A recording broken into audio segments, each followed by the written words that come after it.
Wow. Right here. Now, is your daughter still here?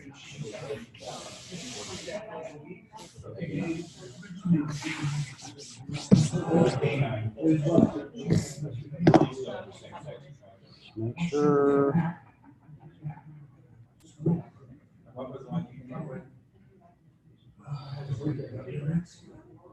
Oh, yeah. Sure. So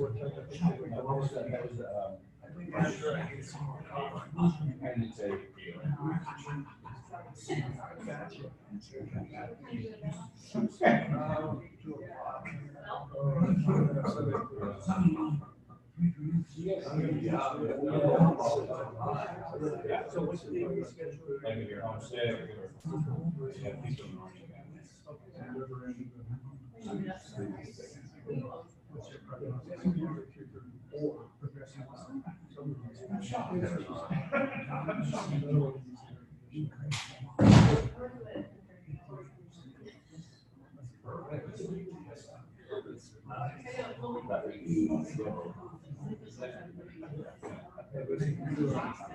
Yeah. But they're seeing progress. So where are the or we're getting close.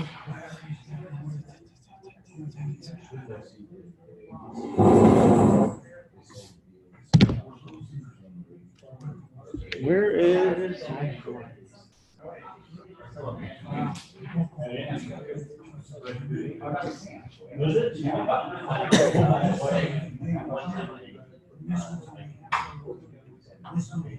Morning, man.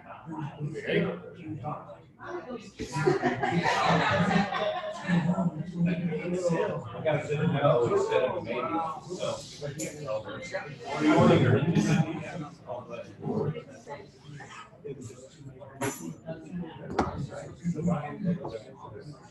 It was a busy weekend. Oh,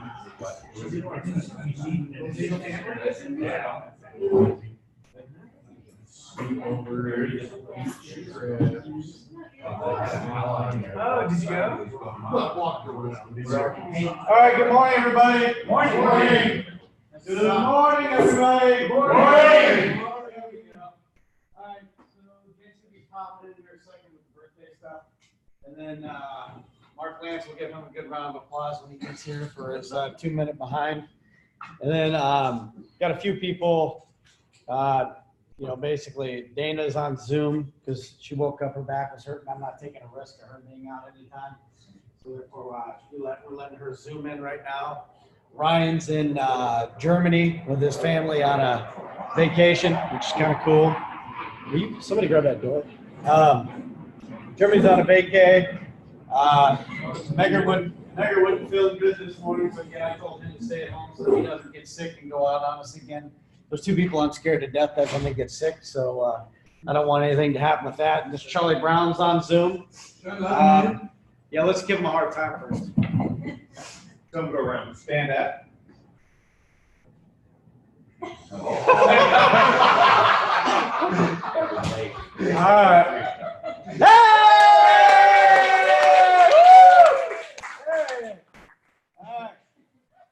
Hail, Mr. Lance, Mr. Lance, Mr. Lance.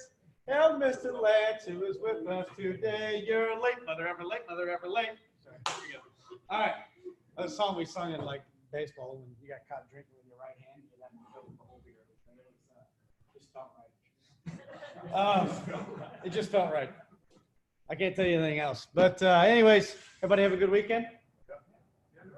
Well, good. I got coerced into giving a buddy of mine came down from Dallas. I think he's Russian, so I think he was the guy that might have hacked our email. I'm just kidding. But we flipped passes. He gave me their Comic-Con passes, and I let him use my Universal Studio passes. So therefore, basically, I got the pleasure to go get tortured at Comic-Con. My 11-year-old loved it. I thought it was the worst thing I've ever been to in my entire life. First, I guess if you're into that stuff, you're into it. But I like the Avengers. Other than that, I didn't know anybody else. My son's like, "That's this, that's that." I'm like, "Whatever, dude." I said, "Can I buy you something and then we leave?" I said, "Can we do that?" But that's kind of how it went. So, anyways, So today we're going to go through numbers. Scott and is Jose going to be here?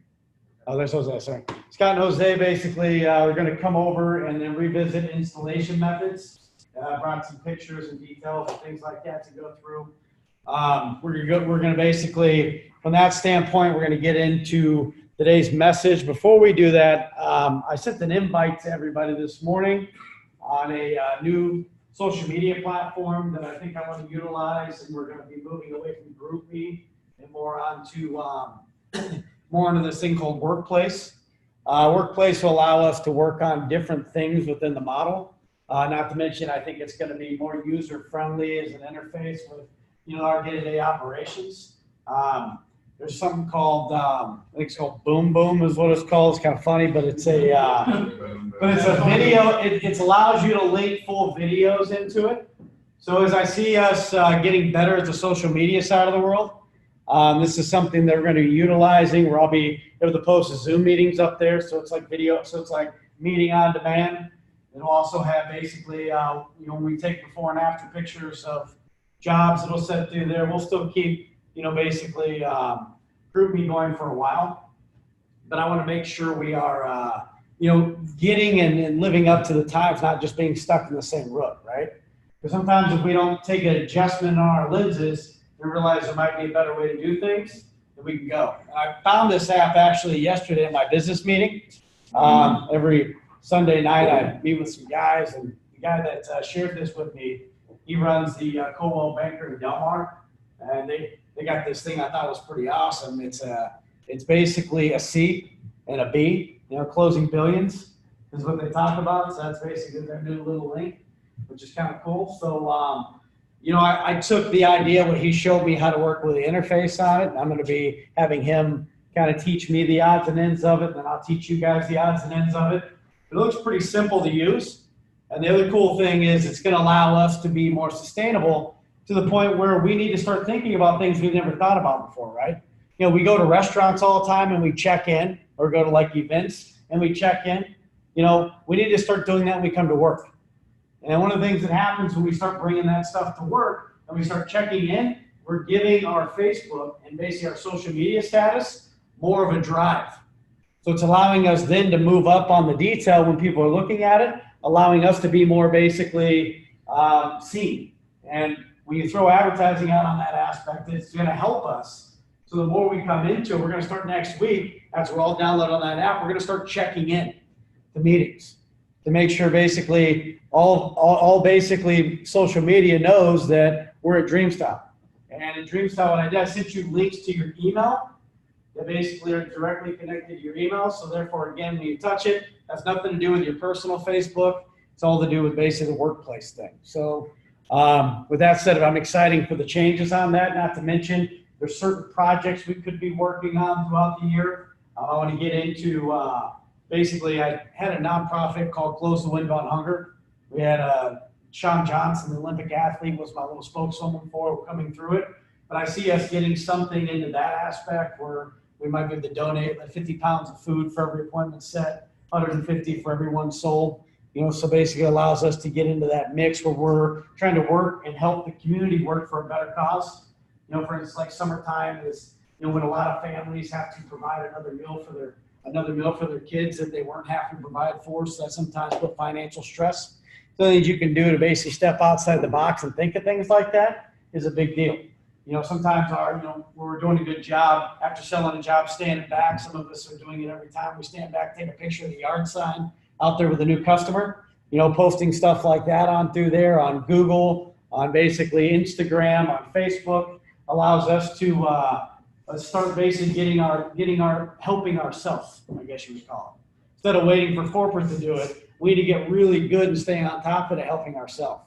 My buddy at the Coldwell Banker in Del Mar, he literally shows, they have videos. And the second app, that Boom Boom or whatever the heck it's called, if I'm saying it wrong, but it allows them to do little quick video clips. So what it would do, and we're going to play around with shooting these things, get you guys a little video clips to get sent right out to the email that after somebody authorizes, then in the morning first thing, you send a little email out from your email that just is a thank you email. Hey, I just want to thank you guys for the experience last night again.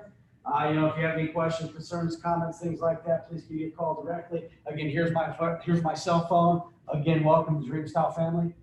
And then you send that out in the morning, and then basically a couple days from now, you really set yourself up for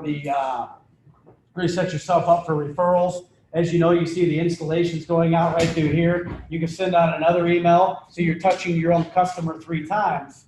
Not only can you show up to the house like you're supposed to be doing, but it's allowing you to become more in the digital world. One thing that nobody in the home improvement industry is doing, they're not doing those things, right? So to be the first into something makes you unique. And the better off we are about getting ourselves unique and bringing ourselves up to date with basic technology is going to take our whole business to a different level. So my whole thing is I'm about growth. Everything I do is about growth and making ourselves better, right? I'm obsessed with results. I'm obsessed with you guys making more money you've ever made. I'm obsessed with basically the business getting to new heights it's never done. And the only way we're going to do that is not only with just great training and learning that aspect, but it's continue to get better. And the social media side of it, nobody's good enough to ignore that. There's not a business out here that's good enough to ignore that, right? So when I look at stuff, I look at what competitors are doing the whole 9 yards. We need to, at this point, as a sales group, not even a marketing group, do a better job with networking within our own people. Like Rosanna, which is a girl who works over thing, has 300,000 basically social media followers. You'd never know by talking to her, right? Didn't have the best personality in the world, but she does video tutorials.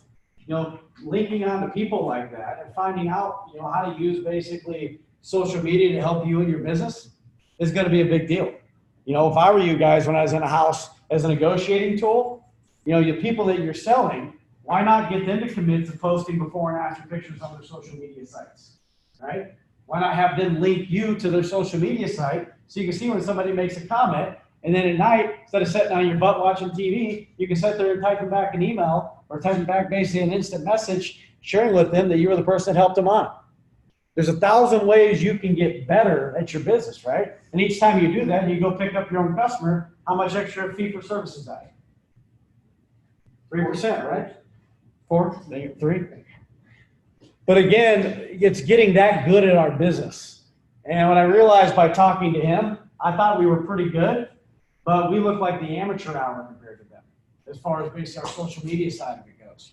So again, we need to step our game up and do a lot better. Last month, Albuquerque, New Mexico had 30 reviews. How many we had in San Diego?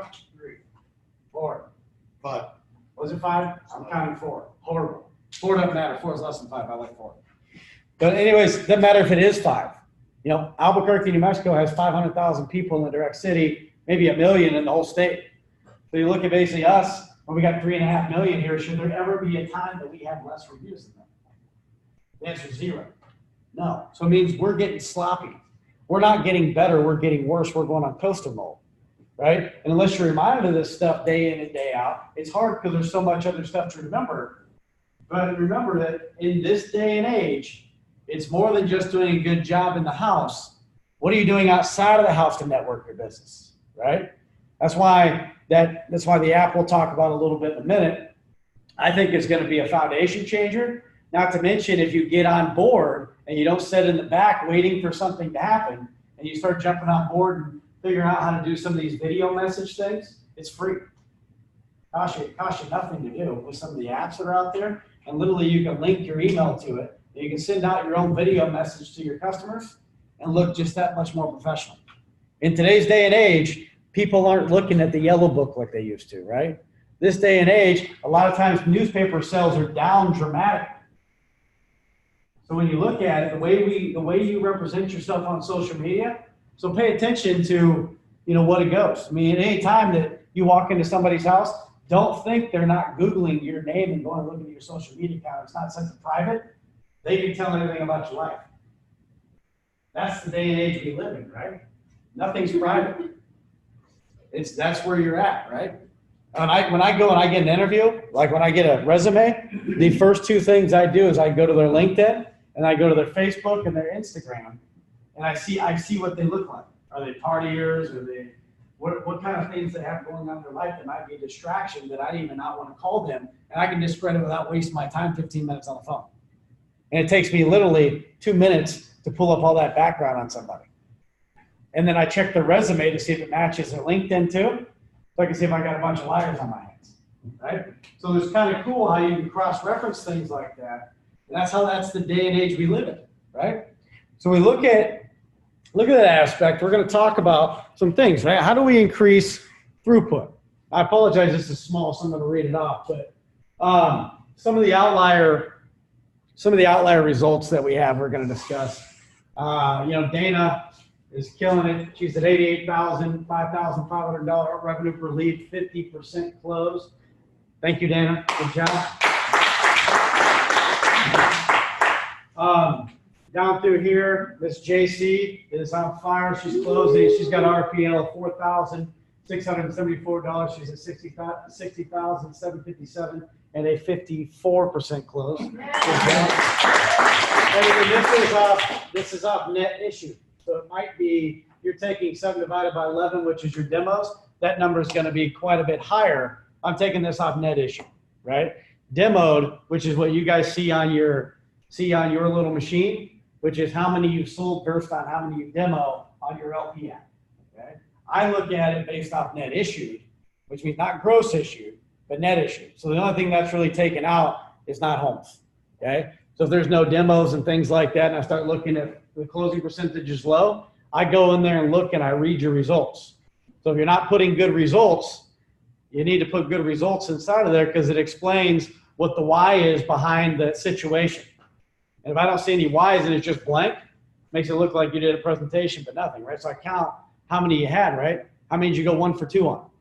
So again, we look at that aspect. If there was some variance in between it, or you're not logging it correctly, then that basically puts a variance on what judgment we're on. Sean is living on vacation this month, so he's at basically 90,409 even living on vacation, and 6458 RPL, and he's at a 29% net close. His gross close is over 43%. And again, we look at that aspect. He's had 2 fall off the table for small amounts, but he's still being aggressive. So again, he's doing a good job as far as volume, and then revenue per lead is 6,458. I'll take that all day long. Mr. Mark Moore, you don't count, but you got a 67 to 24 RPL, 50% close. Mr. Mike Pierce has got a $9,160 RPL and a 40% close. Good job, buddy. And big standout, Miss Cynthia, $8,352 RPL, $83,519, and a 70% LP close. Okay? Her gross close to issued is way higher than that, so she's almost perfect. So when you look at that aspect, we got a few people tipping, and 1 or 2 deals can take you back into it, but right now we got 36 months no interest, right? So there's no excuses. I mean, you might run into it, but if you're not networking with your old customers, we're not figuring out how to get back in front of, sent no sales or no demos or things like that have come in between it. And I agree, sometimes the call center doesn't put you in the perfect situation, but what are you doing to help yourself? Okay? How many names and numbers do you ask for on every house you're on to, right? Everybody knows 4 people, whether it's friends, families, neighbors, coworkers, or relatives, possibly interested in windows, doors, or soon to be bathrooms, right? So again, we have to get better at our network. Bad closing percentage is the same thing as bad advertising, right? It's the same thing as a negative review. So a negative review is the same thing as a bad closing percentage. So we have to figure out what things we need to change. Being obsessed with your presentation to a healthy extent is a big deal, right? If your closing isn't where a bit, how many times have you sat down with me or Mark and sat face to face in the hot chair and just role play, right? Because again, I'd rather practice basically in the showroom or practice somewhere else other than in the house. Practicing in the house costs a lot of money. Practicing in the showroom and practicing till you can't get it wrong, that's a big deal, right? Mastering your trades, organizing your keynotes, making sure your third-party information in there. Do you have basically your third-party info set up, your warranties, your highlights, your competitive info? Do you have all that stuff, or are you waiting for somebody to do it for you? Right? So again, there's a difference between action and sitting back and waiting for it to happen. There's no sitting back and waiting for it to happen, right? We're in a lateral movement where I refuse to stay still or go backwards. We're only going up. And that 36 months no interest, I'm protecting this at all costs. So again, you need to get on board, or there might not be a board to get on. I'm not trying to be rude, but we got 31%, net or gross close, and 27% net that's fallen down because we ran into some situations. And I've read in through there, so I know we've had a couple one parties. I know we've had some no demos and things of that nature, but what are you doing to get your butt back in front of those people? Zero excuses. Zero excuses. We have to make sure that we're executing the play all the time, okay? And if it's not, what are you doing to make it happen on your own? Because again, the story's fantastic. The warranty's fantastic. We have great products, right? And today when we get into our message, we're gonna talk about basically tying back the resolution to the need. Because again, maybe we're selling too early. Maybe we have diarrhea of the mouth and we're talking too much. Maybe we think we're better than what we are right now. Maybe there's something going on in between our ears that's causing us to basically have some problems and challenges. But again, at the end of the day, no one can want it as bad as you do. Make sense? And to me, we're at our demo rate is at 81%, which is not strong. So again, there's some challenges into there too. The higher the demo rate is, the higher your closing percentage is going to be. But when we're demoing at 80, it means we're looking for the perfect shot. If we don't have the perfect shot, we're running away. And that's bad. When we were killing it, our demo rate was at basically 95 to basically 98%, hovering right through there. So you look at your demo rate, that tells me a lot. It tells me a couple things, right? So I'm analyzing the numbers for you right now. So I'm gonna share with you some things that you can do to analyze your own numbers that can help you get through the model, right? So again, if you take demo percentage, it starts with 100% of shots not taken, can't do anything with, right? Understandably so, you might run into a one party where you have a valid reset. At that point, you need to be contacting the call center and having them reset it from the effing house. Not after you leave the house. That's ignorant and stupid, because now you just took a mark on our closing percentage that you didn't need to do. That makes sense? Yes? They said you have to result it before. No, 100%. I got an email from, remember I told you in there, if they have a problem with it, tell them I gave you the directive and Michael Hayes gave you the directive. They don't want it on their numbers any more than we want it on our numbers. Yes. If the customer is going to get back to you, if you have to confirm with them when the reset time is, then can we call the call center after that's reset? You need to do it from the house, because you want to hand them the phone when the customer's there. Because the reason why it is, they did the same thing at every company I've ever worked for. Even when I was in the field doing what you did, they did, because the reps, call center always feels like reps are playing games, right? And the reps always feel like the call center's playing games. It's an age-old time, right? It's a battle. It's called the art of war, right?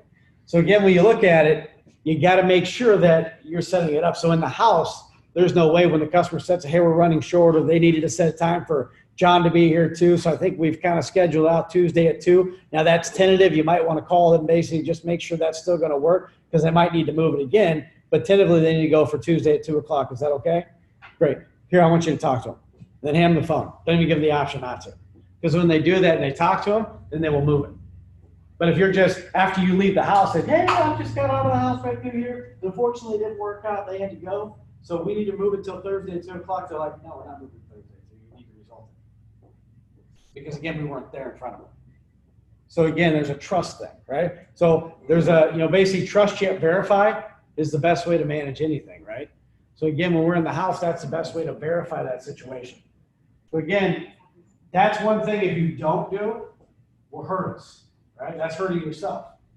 2, yeah. You got something? What's that?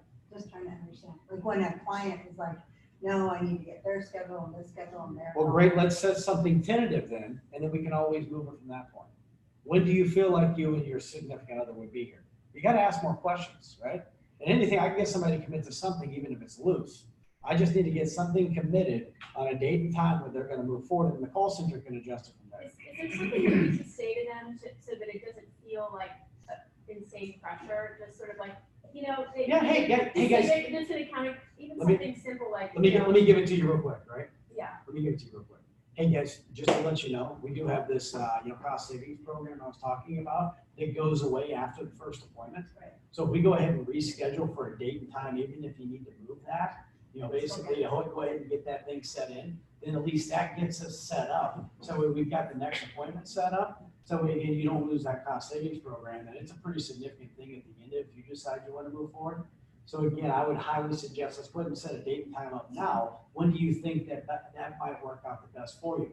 Well, I'm not really sure, but if you had to guess on a time, what would that be? Would it be a Saturday, maybe a Sunday, Monday evenings? What would it be? You give them a couple options. So again, if a $7 telemarketer, a $12 telemarketer can do it, we can do it, right? So again, it's just explain to them what their benefit is, right? WIFM, what's in it for me? That's what the customer thinks it, right? So again, if you let them know that you're trying to save money and you're trying to help them, then it sets you up on a T when you come back for the next one. Now they know what the expectation is, right? If you don't set it up for a T, you're just like, oh, would it work best? There's a lot of information to share, da da da da da da. Well, they're like, well, why can't you share it with me and I'll let them know? No, because the benefit is the cost savings program is what you're locking them into. That's only good on the initial visit. Okay? That's where we need to make sure we're setting that up. We're selling the next appointment. Does that make sense? And on no demos, why are they no demos? So I read some of the notes on no demos. Some of them are true no demos. Some of them are, we probably could have done something a little different to get the demo. Just face it, a no demo counts the same for you as a demo. It counts against closing percentage regardless, right? So just like we said before, if you find a reason to present, just present. In the notes, give me basically what happened into there and why it shouldn't have been a demo. Or you can call me afterwards. We'll talk about how to dispo it. But for the most part, we're not selling unless we're putting prices in front of somebody. And if we're being too picky with what we present, that's stupid. Because it means that we're walking away from opportunities. The whole art, when I first started here, that we beat into your guys' heads hard, is what does it have to do with giving a master presentation? The answer is nothing. Okay? And if you think that when you walk in the house, your job is to give presentations, right? We spend the marketing dollars so you don't have to, right? We have the call center so you don't have to, right? We basically, put people on the streets, put people in events so you don't have to. So all the leads are provided for you. Your only job here is to make sure that you're pricing everything to the most accurate penny, protecting the company, and making sure that you're giving the presentation, which is designed to get you a yes, right? That's your whole existence. That's your job summarized up in a couple sentences, right? So again, your job is to protect the company, look at giving master presentations and find every reason to do that, not reasons not to, and then raise this percentage up. I guarantee you, if this 81 were a 90, this closing percentage here would be 32 to 34% all day long. Because again, what I feel like some of us are doing, we're walking in looking for the right opportunity, which we did that a little bit when I first showed up too, which is why the demo rate was so low. And then once we fixed the demo rate, everything else fixed itself. Can't take a shot. You can't win a shot you never took, right? You sit there and look at it all day long. I'm open for the 3-pointer, 3, 2, 1. Well, I probably could have made it, but I didn't take the shot. So again, we need to make sure we're taking the shots. Does that make sense? Okay? If you're not taking the shots, that's bad. I mean, look across the board, basically, and look at some of the, look at basically Mike's closing at 40, 91%. Sean, which is always looking for the reason to present, basically 93. So you look at some of the ones through here, we could do a lot better job around the board. Some of us are in the 80s, some of us are in the 90s, some of us are down in the 50s. So it tells you, for the most part, it's hovering around that 78 to 80 range, which means that we're looking for a layup. Okay, we're looking for the right spot. Don't think that when you walk in, just trust the presentation, trust the process. That's going to help you, I guarantee it. The presentation, the process help you. Remember, Nobody's buying when you walk in the door. Your presentation is what creates that. Nobody's buying when you walk in the door. Your presentation is what's designed to get the yeses. Does that make sense? You guys would have really crapped yourself working on the first place I ever worked, because they would yell at you to get the hell off the porch, and then you had to sell in 30-minute increments to get all the way down the end so you could get a price. By the time you got into it, you're in a dogfight there too. But again, it was basically made a crap load of money, but it was a pain. It was every time you walked into it, you had to be on your A game. We don't have those challenges here. The hardest thing we run into a guy named Patel that we're fighting because he's a cheap ass, right? So we want to make sure, again, we're not fighting. We're fighting the fight we need to fight and get to the point where we can fight about money. Can't even fight about the money if we don't take the shot. Does that make sense? Next, we talk about closing percentage. What I want you guys to do real quick, I know I told them I'd give it to you, but this is important. Take out your sheet of paper on the back, and I want you to write these 3 things because you need to know your numbers. You want to change your numbers, you got to understand your numbers. If you don't understand your damn numbers, then you're just showing up to work and doing your best every day, and you're not analyzing anything, right? And to understand your numbers is kind of dangerous because you start understanding them, you can start changing them. But if you don't know what buttons to push to change what numbers, a big deal happens, right? So what I want you to do is I want you to write down 3 things on closing percentage that could possibly affect 3 things you can do that would possibly affect in a positive manner your closing percentage. And then I want you to write down 2 things that if you did not do or could happen, that would negatively affect your closing percentage. I want 3 and I want 2. And we're going to get damn good at this because I'm going to teach you to be a manager of your own numbers. Because if you don't manage the numbers manage you.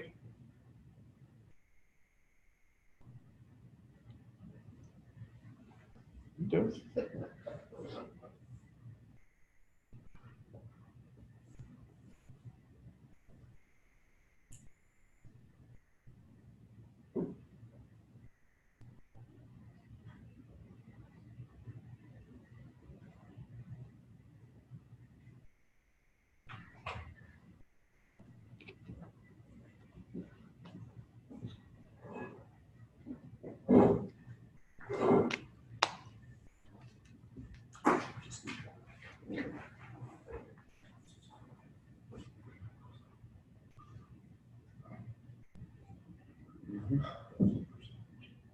Yep. Goes both directions. 100%. Things. What was the second part? 2 things that negatively could affect your closing percentage. Because sometimes it's stuff you just can't control, right? What we're trying to do is we're trying to identify 3 things that can positively affect, 2 things that can negatively affect, right? And the reason why we want to do that, we want to identify what routes we have. Because if you got 3 things that are positive that can control and 2 things to focus on to stay the hell away from, right? How do you basically control those things? I just talked about one of them, right? Demo percentage, that's one.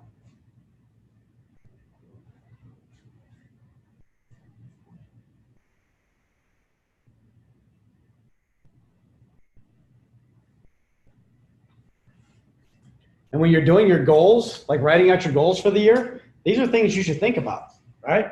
What are things I need to be doing to increase it? What are things I need to do or hindrances that I could run into that could cause me to fall the other way?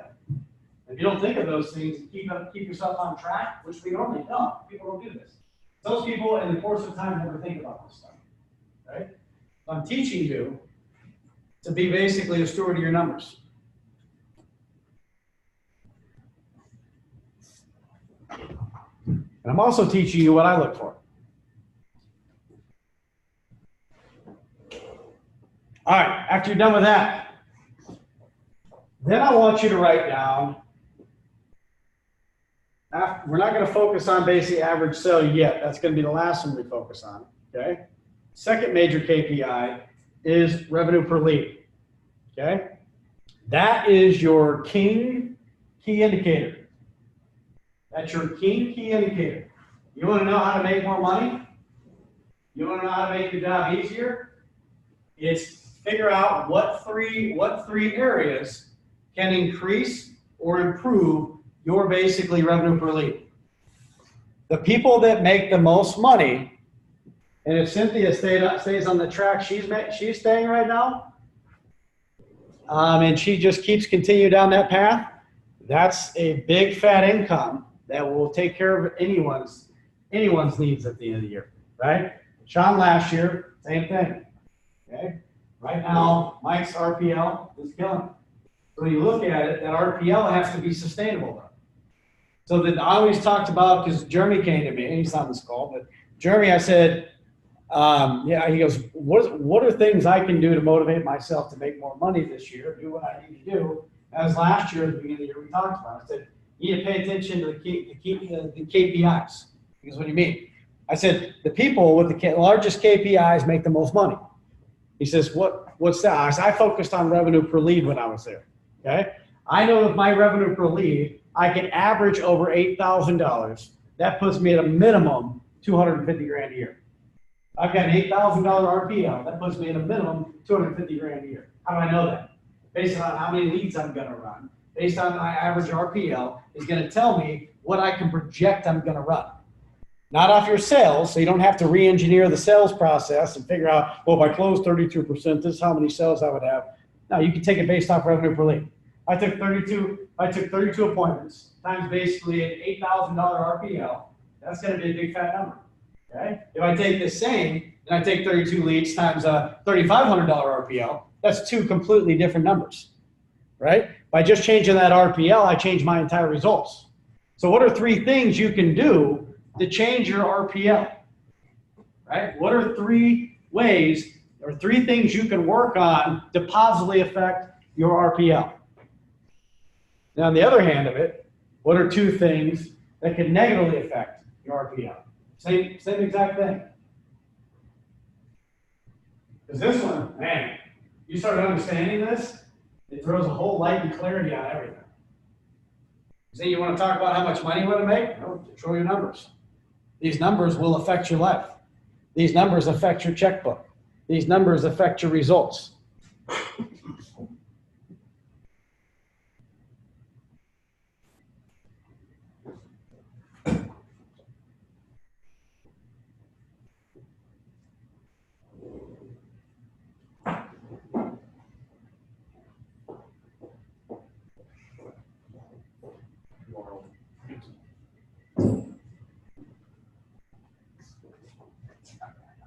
For 5 minutes.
All right.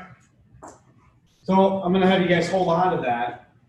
And then in your groups in a minute after they get done, then I want you guys to talk about it. And I'll come around each group and I'll listen to what you guys said you thought would basically be your three key triggers.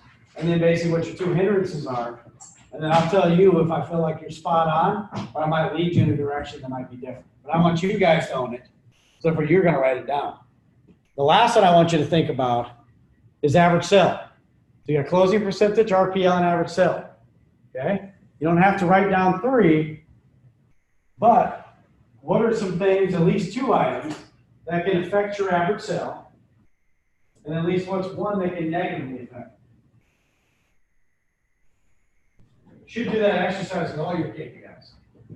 Because again, it'll teach you what you need to do as far as a game plan to correct or adjust to get yourself back on track or get your numbers there.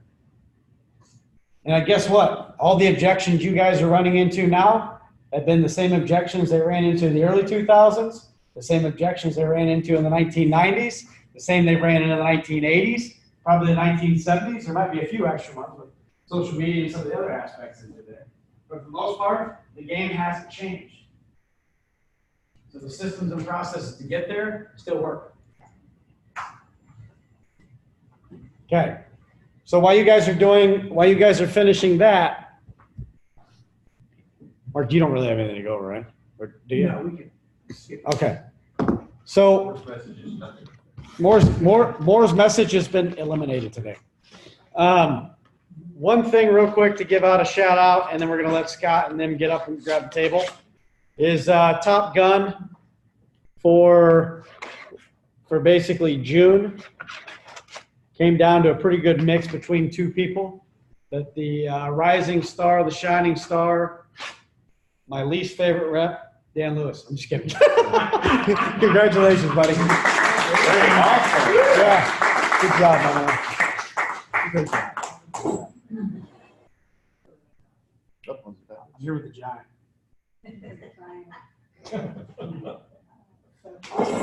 Here, man. And then Nick, which is at his baby appointment with his wife that got thrown on him last second, is the Signature Service Award winner for basically June. So good job to him too, man. All right. With that said, give it over to the two most boring people I know. Thank you. Scott and Jose. PowerPoint's on fire. Oh, did you email? Did you Yeah, email it it's to on me? the calendar invite. Yeah, I told you I went to Comic-Con all weekend, dude. Yeah, right. Trying to write a comedy. What's that comedy? It is. It's a comedy skit. It's dry humor. When did you send it? It should be on your calendar. I did an Outlook invite, and there was a PowerPoint attached to it. I got it on my iPad. Let me just put it up there. Yeah, you can, if you got it on your iPad. Yeah, just go ahead and throw it up there. While he gets the PowerPoint set up, Morning. while he gets the PowerPoint set up, I'm going to run through a couple things. Talking to a rep last week, I had sent out the message that full frame is not a method that we are using. And the message that was sent back to me was, can you please remove it from legal? So I've sent in the second help desk ticket to IT to have that removed. They'll be right out. As an approved method of installation, and I'm going to be talking about 90% here. What you're going to see 90+% of the time, there is not a full frame installation method. You have three methods of install. You have insert, Dream Style Reflash. I've sent that in to get that renamed from SD Reflash to Dream Style Reflash for a second time as well. And then there's new construction. So I'm going to briefly touch on what the differences of those are. And then Jose's got a PowerPoint and some videos. So he can bring some visual along with that. So who can tell me with high confidence what an insert method of install is? All right, Dan. Yeah, leave the aluminum frame there, and you're basically just installing over the old frame. Right over the flange that's left in place. You're taking out the glass or the sashes, whatever it might be, goes right in. You're not disturbing the water vapor barrier of the home envelope at all. Who here thinks they could describe a Dream Style Reflash with high accuracy? JC? So Dream Style Reflash is where we pull out the entire aluminum frame. We put in flashing at the top and a moisture barrier at the bottom, seal the entire window, which leaves more room for the visual glass space, and is the best chosen method of installation here in all of Southern California. Very close. Very good. Yes. It's so a couple things there. We're not pulling the entire frame. We are not pulling the entire frame. That's where you cut the flange out even all the way around, and you're leaving the flange in the wall. That flange is going to be attached to the water barrier that's in the wall. Imagine if you come in and you're pulling on the frame, that's going to be nailed to the waterproofing paper that's underneath. What happens when you're pulling nails through that paper? It's going to tear the paper. So that leaves potential for water infiltration into the wall. So what the guys are doing is they're cutting all the way around. It gives a nice clean cut that should eliminate the stucco patching, the drywall work, all of these other things that ended up costing the company more money or you would have to worry about in its place. And then what we do is we use the pellet tape around. We use the. But it goes around all the sides. Yep. Not And just then- the bottom, it goes well, around all sides. Jose will go into more detail here in just a second. And then you put the pan in. That's the reason we cannot remove the drywall from the inside, because the way that the pan sits, it must be butted up against the drywall, so you have a flat surface for the entire window frame. So you can't cut back the drywall to do that. Once you put the pan in, you've defeated the purpose of doing that. And Jose will give more illustration on that. You flash all the way around, that's going to keep the moisture barrier protected. Also in the wall, the paper has not been torn. And then when you put the pan up, which manages where the water goes, if you have any condensation or water was able to get past it somehow, that's going to drain it away. So you end up with 3 layers of protection on the Dream Style Reflash. The one is going to be how the window is sealed all the way around. The second one is the pan, the water management system, which diverts the water where you want it to go. And then the pellet flashing that goes underneath there with the pellet tape protects it from getting down into where the water is. But then you still haven't disturbed the water barrier behind the stucco.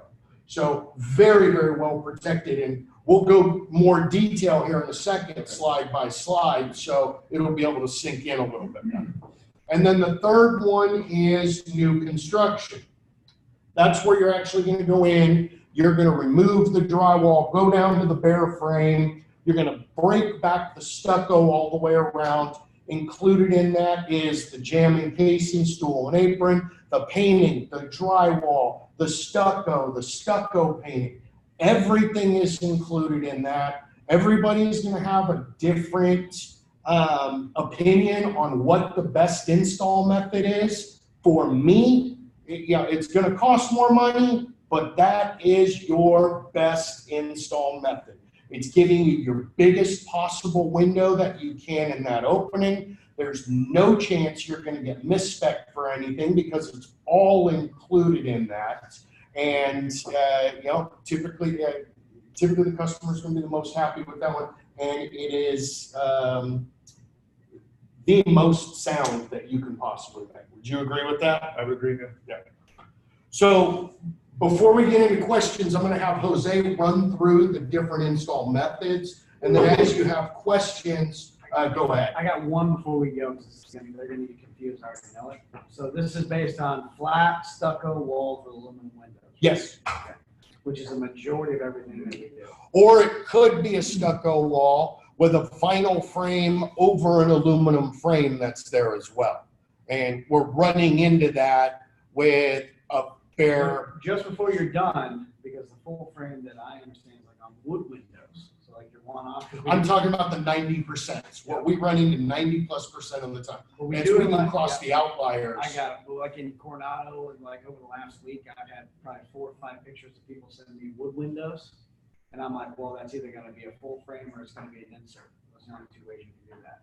So I would like, if you guys could, even you can email it off or whatever, some clarification on that, because that falls outside of the realm of these 3. Okay. It's just, we can cross those off later. I just want to make sure everybody is clear on what we're running into. This is the majority. You're absolutely right. So those are the 3 that I just spoke of.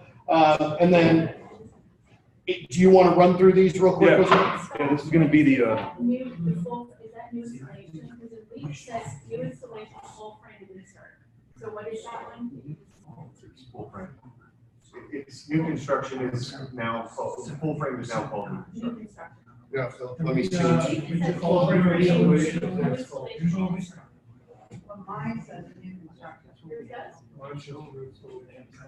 You should have insert, new installation, and SD reflash. What is the charge? So it's new installation, new construction. Mark, can you confirm that the three methods of install that should be used on the iPad are new installation, insert, and SD reflash?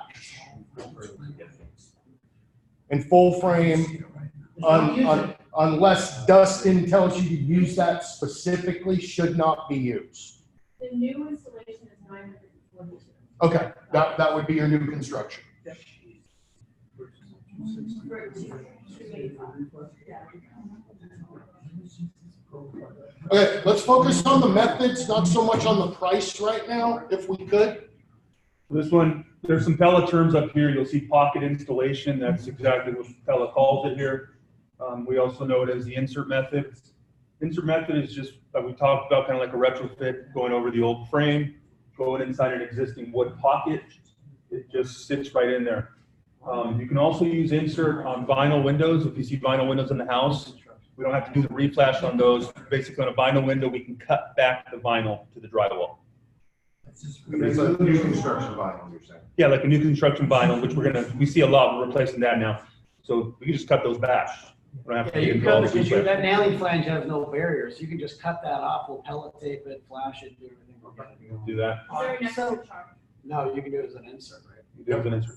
For vinyl windows is an insert. As long as it's not a retrofitted vinyl. Right, Right. and we cut it back. You can tell Like because it's a there's bulky trim, there's 1998 flanges on house. the outside. Right. 1999 house with some vinyl certainty windows in there.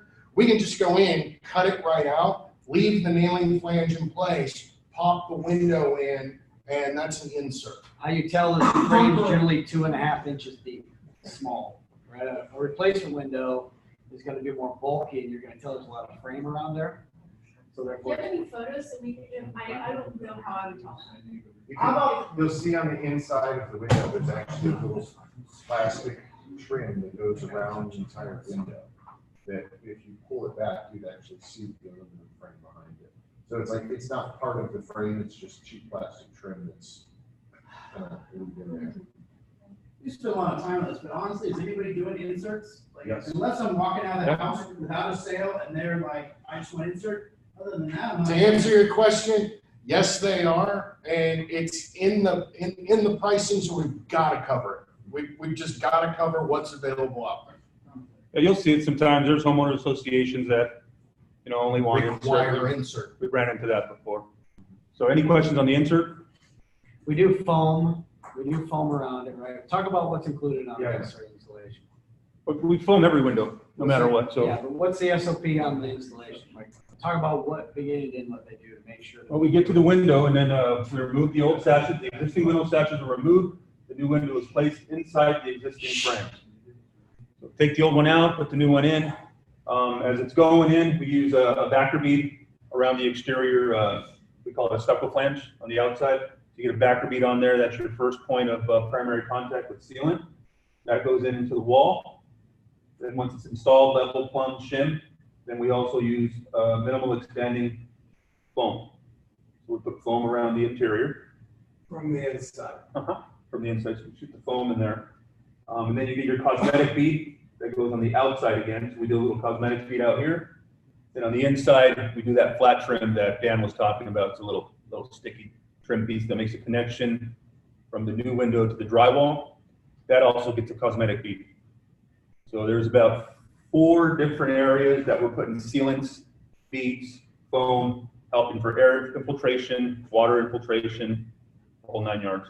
The interior trim that you're putting there, is it the same material as the window? So No. if it's fiberglass, is it fiberglass or is it always like a? It's always like it's a vinyl. Vinyl. Yeah, flat trim's typically And vinyl. the wood on the outside of the house, is that always the same looking trim? Yeah, typically with an insert, we're gonna keep whatever wood they have on the house. What if they don't have, what do you? what if It just goes over the stucco. Yeah, you'll see what, And it's just like a flat, yeah, they call it a stucco flange or a flush flange. and is it made of wood? It's also made of the material of On the what the window new, on the is. new stuff, I run a lot of questions, right? Like, how small can that be cut down? Is it scored like the old stuff? What's the? Yeah, what's the dimension? Not if it's impervious, not, they can't. It's gonna depend on the window model. 3/4 inches, I think. It's gonna depend on the window model. Yeah. There's so many different ones that it would take up the next hour to talk about that. But I know for a fact they can't on impervious, and the only reason why is because of the way that the fiberglass goes, because I just went to an install and have this. That's the way to do it. And you cannot shrink those because it makes it all crooked. So however they are when they come from Pella, they have to make it that same size because we can't score and cut like we used to be able to do with RVA because it goes like this and it looks like poop. So can you order them, on the initial order, can you order them bigger or smaller? The project manager takes care of that on Impervious? impervious. Yeah, there is different size dimensions you can specify. But that's the best way, as JC said, go to your installs. Anything you sell, go back out there, take a look at it. That way you have an understanding of what I sold and what it looks like. Can you explain the difference between what we do with an insert versus what any other window company is doing? Is there something different that we do that the rest of the industry is not doing in relation to the inserts? Pella window. Okay, everything's exactly the same. It's pretty much industry We're standard, flashing the inside of the window, right? not an insert. Not on an insert. It's just industry standard how to put, so yeah, everyone does it the same. To be the same style. It's like that's why I hate it so bad. It's impossible to flash anything because you're depending on the most important frames, the old frame that's in there. What's that? Could you, I'm still confused, okay, there's an old aluminum frame in there, Right here. let's say, Uh-huh. and they put a vinyl over it, Here's our vinyl. window over it. No. The owner has that. Oh, okay, so the owner has replaced his windows before. Correct. Gotcha. We're replacing replacements. So what do we do on the insert on that? You don't. So, You do reflash. That'll be a dream style reflash or new construction. You can't just unscrew the window that's in there? You're gonna put back the same problem. yeah, there's a reason why we're changing the windows. So we leave the aluminum and the vinyl in there? Take it all out. Well, we cut it out. You do reflash. Yeah, do a Cut refresh. it out. Yeah. There's no option to do an insert if they've already made one mistake once. They don't want to do insert on an insert. I wouldn't do that. We haven't run into that yet. Can we haven't even- install on top of the vinyl, on top of the aluminum? No. We replace a lot of retrofit. No, we don't replace retrofit with another Oh, retrofit. I got you. We have not run into that where that has happened yet. And if you're trying to sell an insert, aka retrofit with another retrofit, you need to get kicked right in the shin as hard as I can get you. If you know it is. Yeah, our project manager will catch that if they see you, doing something like that. We got a little bit of a safety barrier. They know what to do at those points. You'll get a call. Any other questions on insert?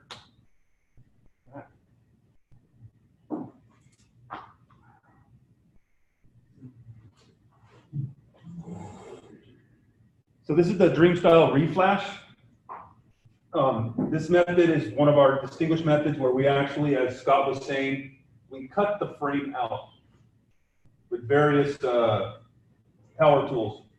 So this is the window we're going to cut right along the aluminum. And again, it's really designed for aluminum on flat stucco. That's what the reflash is designed for.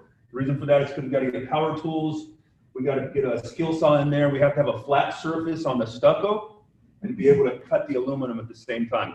Let me put that on steroids. They use a diamond studded blade, which is almost 3 to 4 times what an average blade costs. So they can remove that and cut it clean. If not, they would basically be chiseling and they would burn their blades up. Probably they'd go through 10 or 15 blades, would you say, on sometimes just one window. So when you get through that, it's a diamond studded blade, the same stuff they use to cut granite and hard surfaces. That's how they have to cut that window out of there when they're removing it from the flange. And we've learned that through trial and error when we first rolled this out.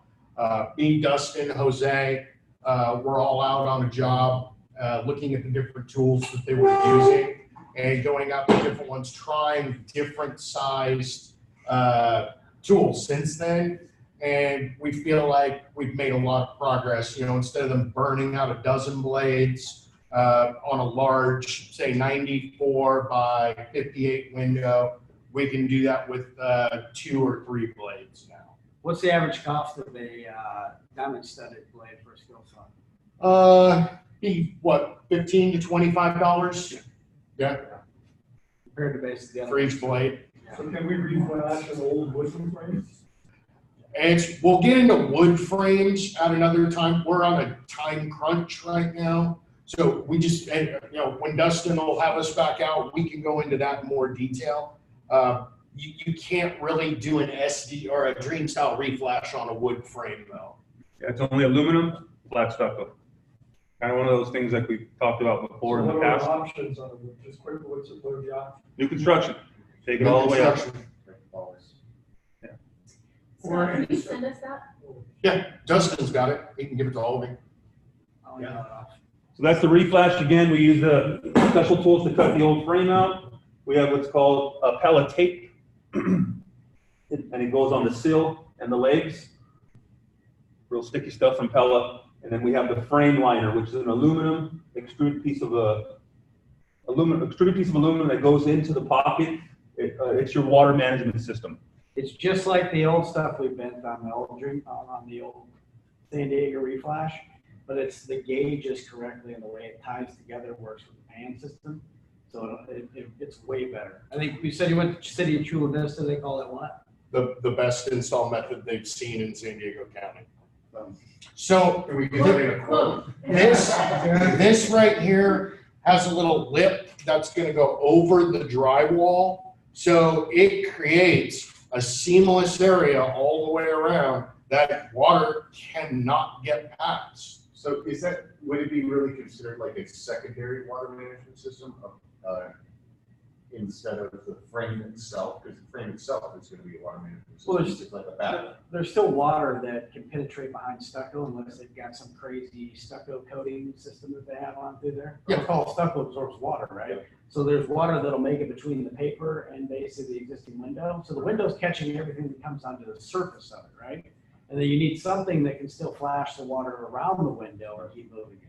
Because if it's not, then it's collecting in and finding its way down into knee walls and all the other stuff that you don't want to allow it to do.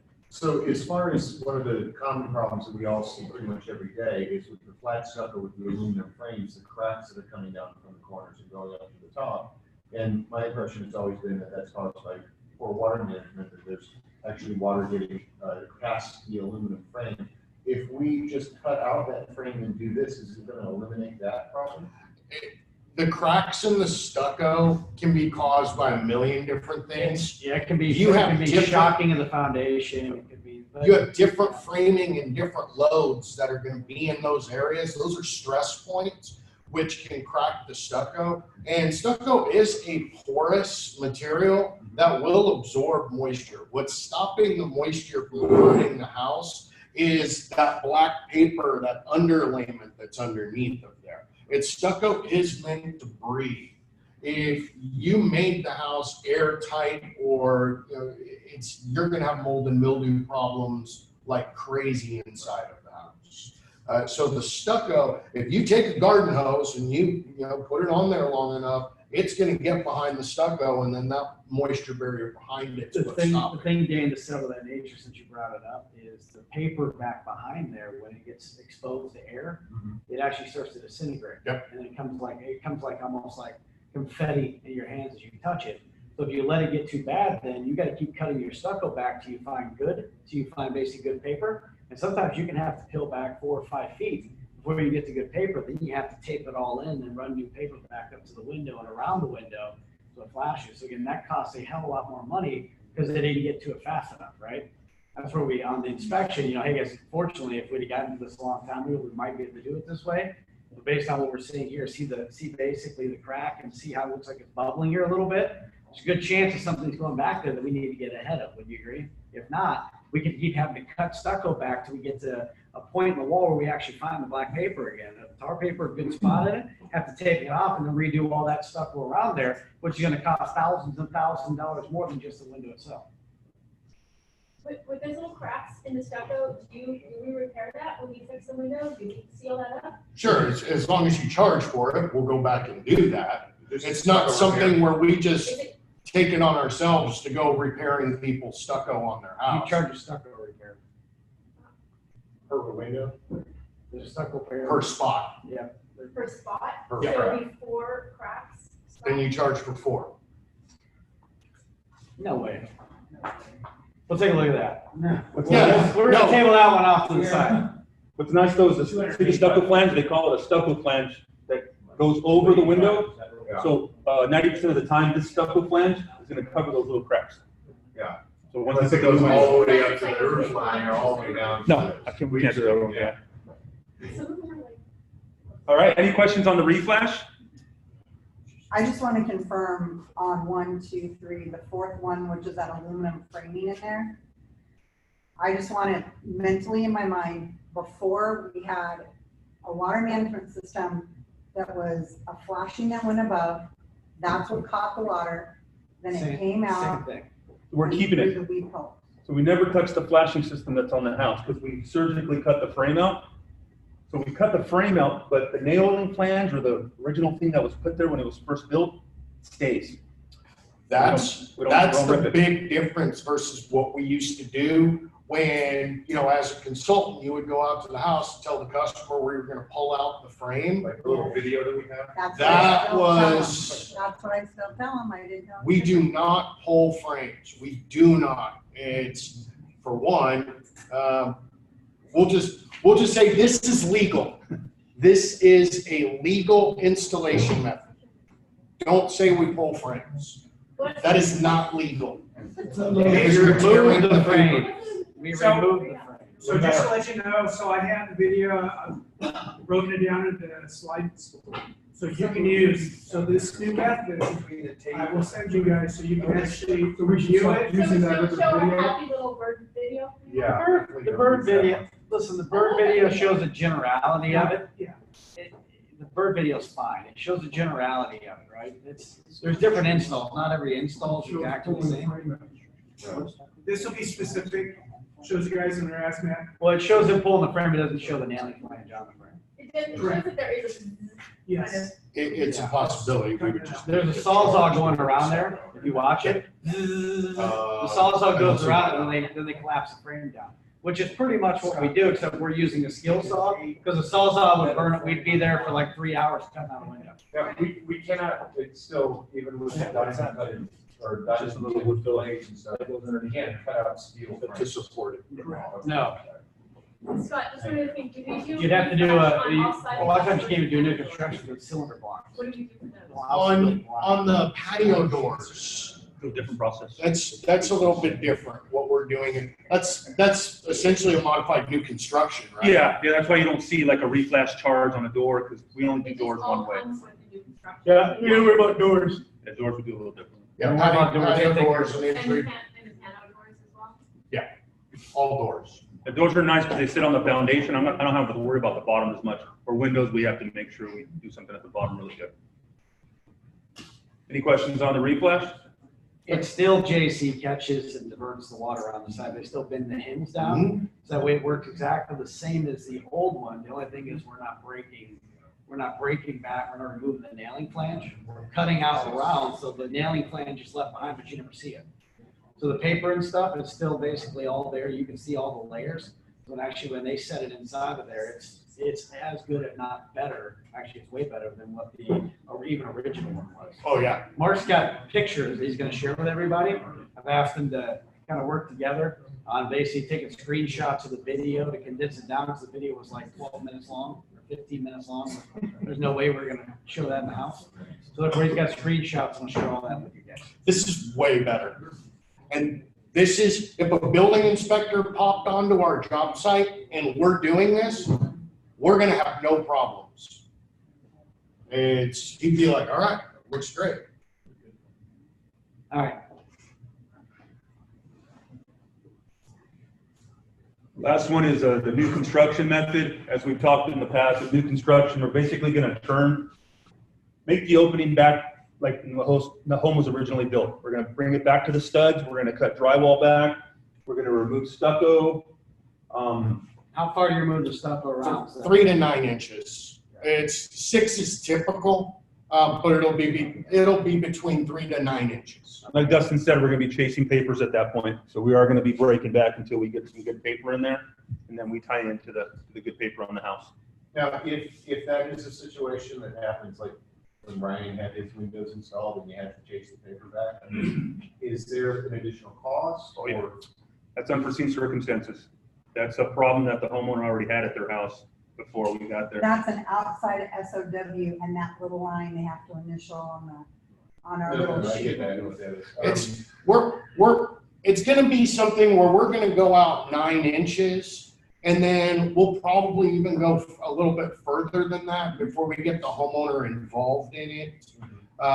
We would rather not ask the customer for more money, but if it's something that, you know, if we're going out that far, there's a problem, and they were probably aware of it. When we run into that, there are gonna be other stucco patches on the outside of the house where there have been leaks in the home before. There will typically be other indicators that customer is aware that there's been a problem there in the past. The reason that install happens a lot of times, people, number one, don't want the flange on the outside. They want it to look like the other windows put inside of it. Or 3, they don't want the window setting to the inside. They want to keep basically the same profile as the rest of the window in the house or how they were before. So you take a replacement window, right? You got your jam extension and your casing. They sit inside of it. You gotta make that call. They sit inside of it. So therefore, basically, you're coming inside of the old jam extension when you do an insert window or like a replacement window. If not, you want to stick back up to like the same spot as where the old window was, or real close to it. That's where you have to do the new construction. So the biggest concern that customers have, and I think it's probably universal, is matching of stucco texture and also paint, because you've got faded, you know. We can get very, very close in almost all cases. We can get very close in the paint also in almost all cases.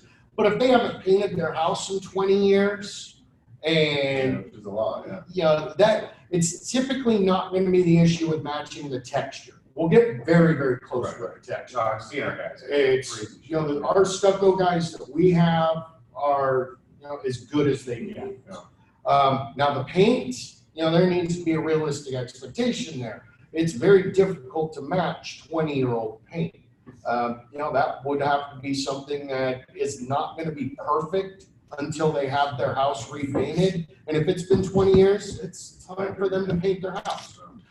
And I can tell you there's, like even on staining, I had a lesson taught to me very early in my career where I promised that the stain would match on something. And literally you could they had 2 pieces of the same exact type of wood, 2 pieces of pine on the back. And they wanted me to stain each piece to wipe it on, just like white, I did just a wipe on stain. I couldn't get them to match for anything. I got so pissed off and so mad. I ended up throwing the 2 pieces across the warehouse and basically just freaked out. But it taught me a lesson that even though 2 things are called pine and you're applying the same stain, the grains on it are different. You don't know if it's cut from the same tree. You don't know any of that stuff. So you can't guarantee that it matches. We can say it matches as close as close as humanly possible. But again, there's going to be some variations because striations and wood and the other stuff. But it's definitely is an art. There's no doubt. Any other questions? Yes. So if we're doing new construction, and I'm just giving an example. So we're gonna do a new construction window, you're saying stool, apron, casing, paint, stucco, blah, blah, blah. So if they're trying to match and they have the rest, and we're doing a project, and we do a half a dozen windows, that new construction is gonna come with that casing, stool, whatever, so then it's not gonna match the rest of their house. Well, they don't have to have that. What is the rest of their house, Casey? Well, I'm just saying, Maybe they like, don't have stool and apron everywhere. yeah, they're not gonna have stool. Or they don't have apron, jam they're not gonna have extension casing. everywhere else. Well, there's sometimes multiple different installs in the same house. Like, so you look at, even though you don't want to do that, you don't want to mix, but sometimes it's just a reality of life, right? There might be a wood part, right? And that wood part, which is where I would argue with Scott and them, that there is a spot for a full frame. Because a wood window with wood casing and a wood seal inside of a wood wall, that's a full frame if you want to take it all the way back down the buck frame. You don't need to mess with stucco. You don't need to mess with that other stuff. Right. So that's basically what they call a full frame installation. There's also things in historic areas they call split jams, Right. which is another unified crazy one-off, but that's the 10%, right? They're going over the 90% today. So there's other variances that come into place. That's why when you run to something that looks like you don't normally deal with, send me a picture. And if I think it's a question that I don't want to answer, I'll defer to Mark and I'll let him answer it. But if it's something that's hard, but if it's something that's difficult or hard, generally I get on there and I pop an answer on, because I look at it, I'm like, I'm trying to do the best with everything I got as far as time goes too, time management.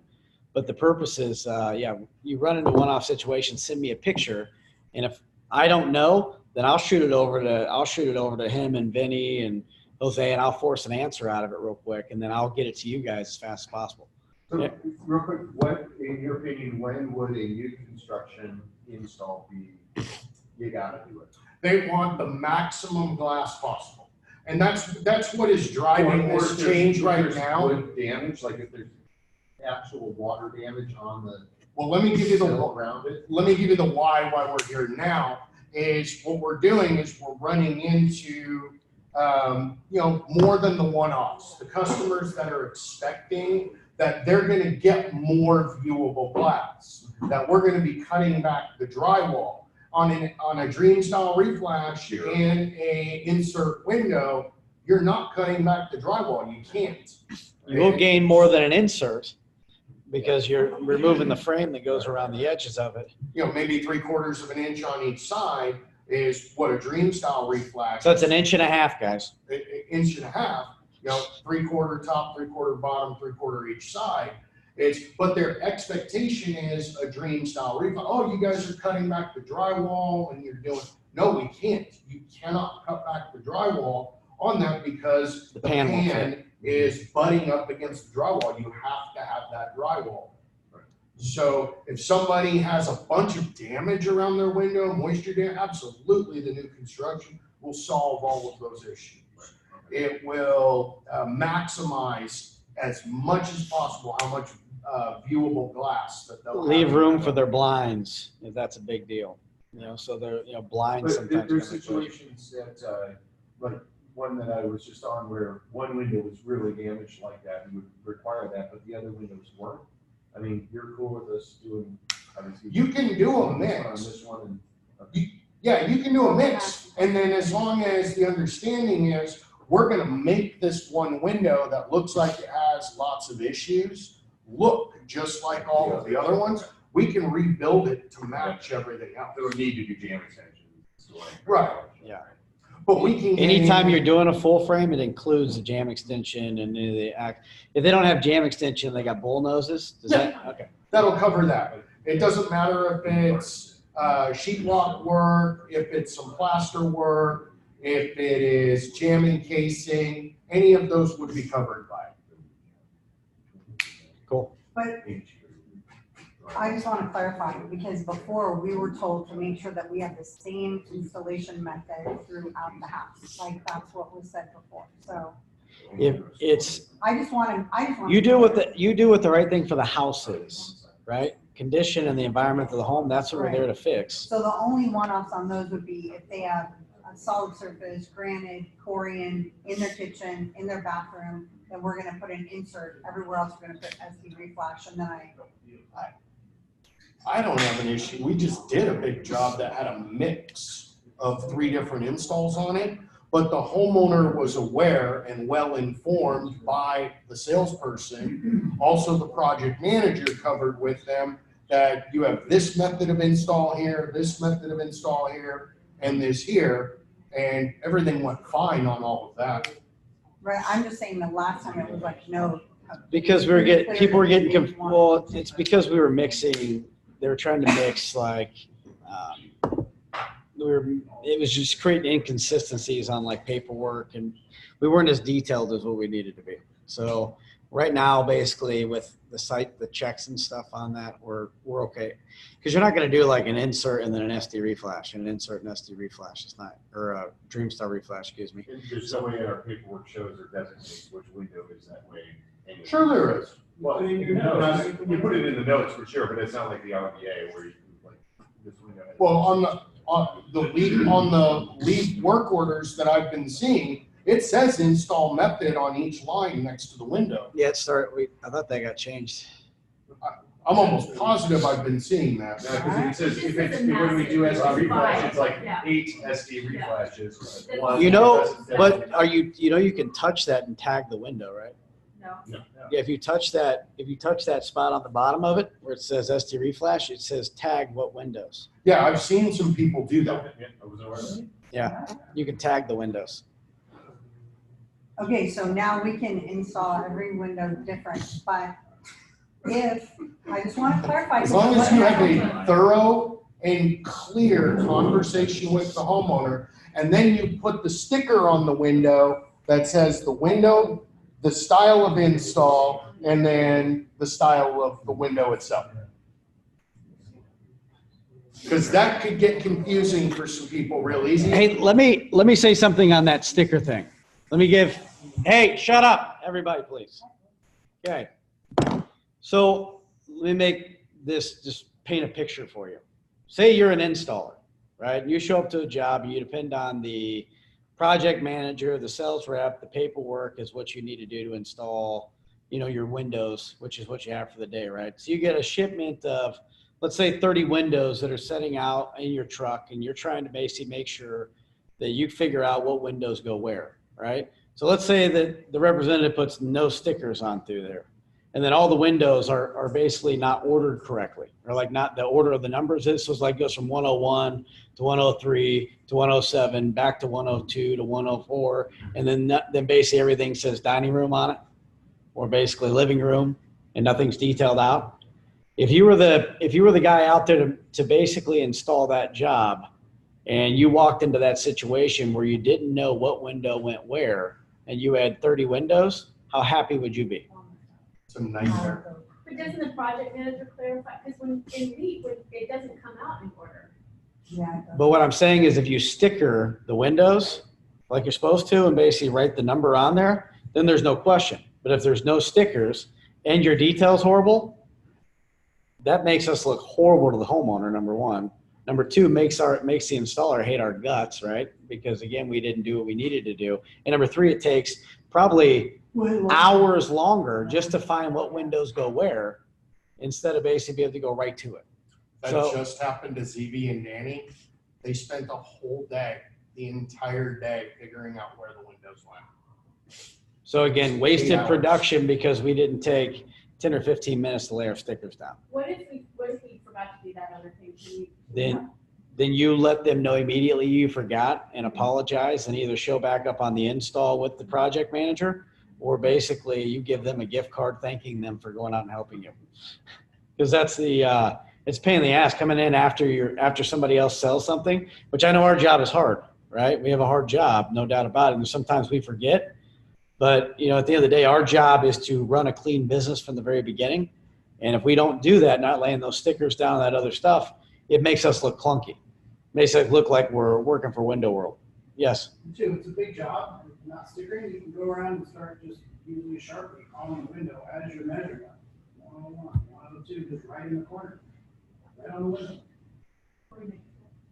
If labeling them helps, Then you're committed. it's, Yeah, you put the stickers on before the sale.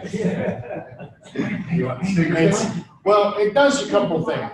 It's, back a long time ago, like Dustin, back when I used to be in sales, that was something that I used as part of my warm down with the customer. And it's, whether you want to use that for that, but that was for me. I used it as a warm down to do a quick summary as I walked all the way around, and then try and build them up one last time before I left the house, and explaining to them, how critical this is to the project manager, to the installers, to everybody else. And it makes you look like you've got your stuff together. It really, really does. Well, not to mention, you tell them this is our last chance to make any changes before we move on. So let's go ahead and make sure we walked each window. Let's lay the sticker down together and make sure that we didn't make any mistakes and we don't have anything out of number. And at the end of it, then we can rest in peace knowing that the guy comes back. All he's got to really do is focus on measuring. By the way, when he's measuring the windows, please don't talk to him because we don't want him to be able to make mistakes or anything. So save your questions for the beginning or the end. Please don't follow him around talking the whole time because it's easy to make a mistake. I used to tell them that all the time. They're like, I know you're going to have 1,000 questions. You're going to be super excited, but we ask your questions at the beginning or ask your questions at the end. Let them do their job when they get into there, which is measure, make sure they're making the detailed list and all the items that they need for proper installation on this job. So again, they don't make a mistake. Because I'm sure like that, you've been having a conversation with somebody before and you thought you wrote something down one way and it came out the other, or might get slightly dyslexic. We don't want to transpose any numbers and have a disordered window. And that's happened. Window showed up and it was like 3 inches or 4 inches too small. It has. The transition. I had two other quick things I just wanted to leave you with. One is when you're setting the measure for any jobs over $50,000, please do it at a time that you're going to be able to attend the measure as well. And it's mandatory that the design consultant meet with the project manager at the house on all sales over $50,000. And the other one is anything over 20 units, please make sure you're blocking them out for 2 measure windows.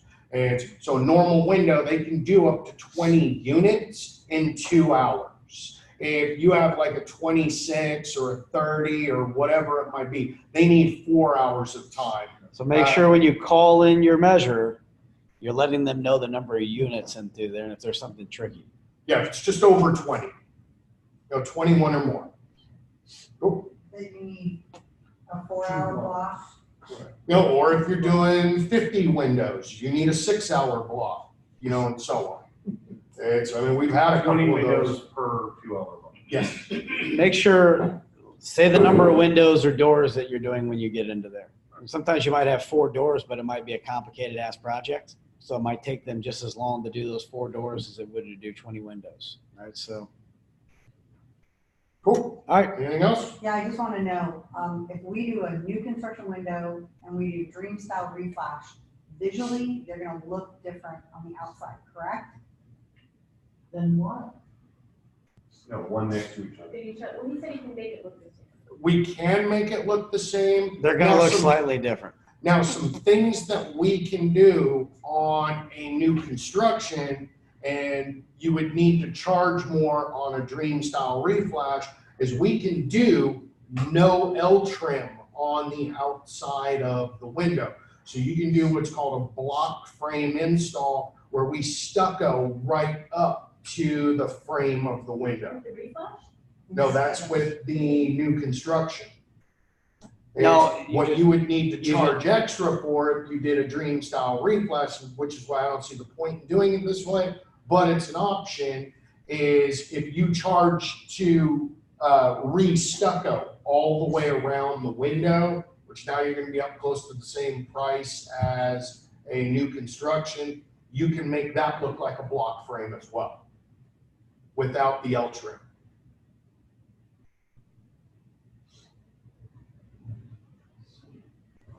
You see, Or do it's you cheaper guys to just understand add- what I'm saying? Or it's cheaper to just add L trim to the new construction. That didn't look the same. That's cheaper. Well, you can do it either. You're gonna have to stucco up to the window on a new construction anyway. Just ask your client what they want. Hey Scott, I have a question. Visually, a client. We could go either way on It's, that. let me just tell you this, it's never a good idea to mix installs unless you absolutely have to. Let me just put it that way. It's not a good idea unless you absolutely have to. And to do it on the same wall is never a good idea. We can make new construction look like anything though. Because we're breaking it all the way back. Now, with dream style reflash or an insert, you're gonna have to incur more charges to make it look like something else. Nick? All right, hey, All right. one thing real quick. Says, Dana says, new construction doesn't necessarily have to come with L trim. We can add a 2-inch or 3-inch brick mold, correct? You can, yeah. Yes. Okay. In new construction, we could do anything you want to make it work. Thank you. I mean, we could add in some batten boards if you wanted us to around it. Perfect. All right, get the hell out of here. What's a batting board? Thank you, Scott. Okay, it is called bomb bomb, not boom boom, bomb bomb, not boom boom, bomb bomb. Yeah, shake it, boom boom down, something like that. All right, so real quick, the social media side of it. Make sure before you get done by the end of the day, make sure you go on to and download the app for Workspace. It's a W with like a little circle, or Workplace, excuse me. It's a little circle with like an @ sign on it. So you walk into it, it'll see, I've sent all of you guys basically like a little link. If you didn't get it, text me and I'll shoot it off to you. I think Mark's gonna ensure that everyone's on there.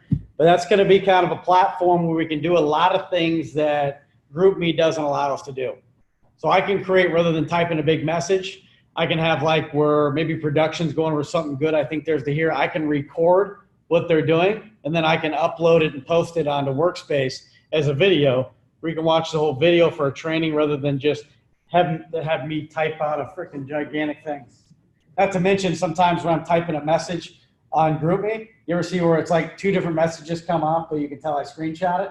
It's because there was too much words out, so I had to screenshot it because it told me I needed to erase like 43 basically, whatever you call it, items, characters.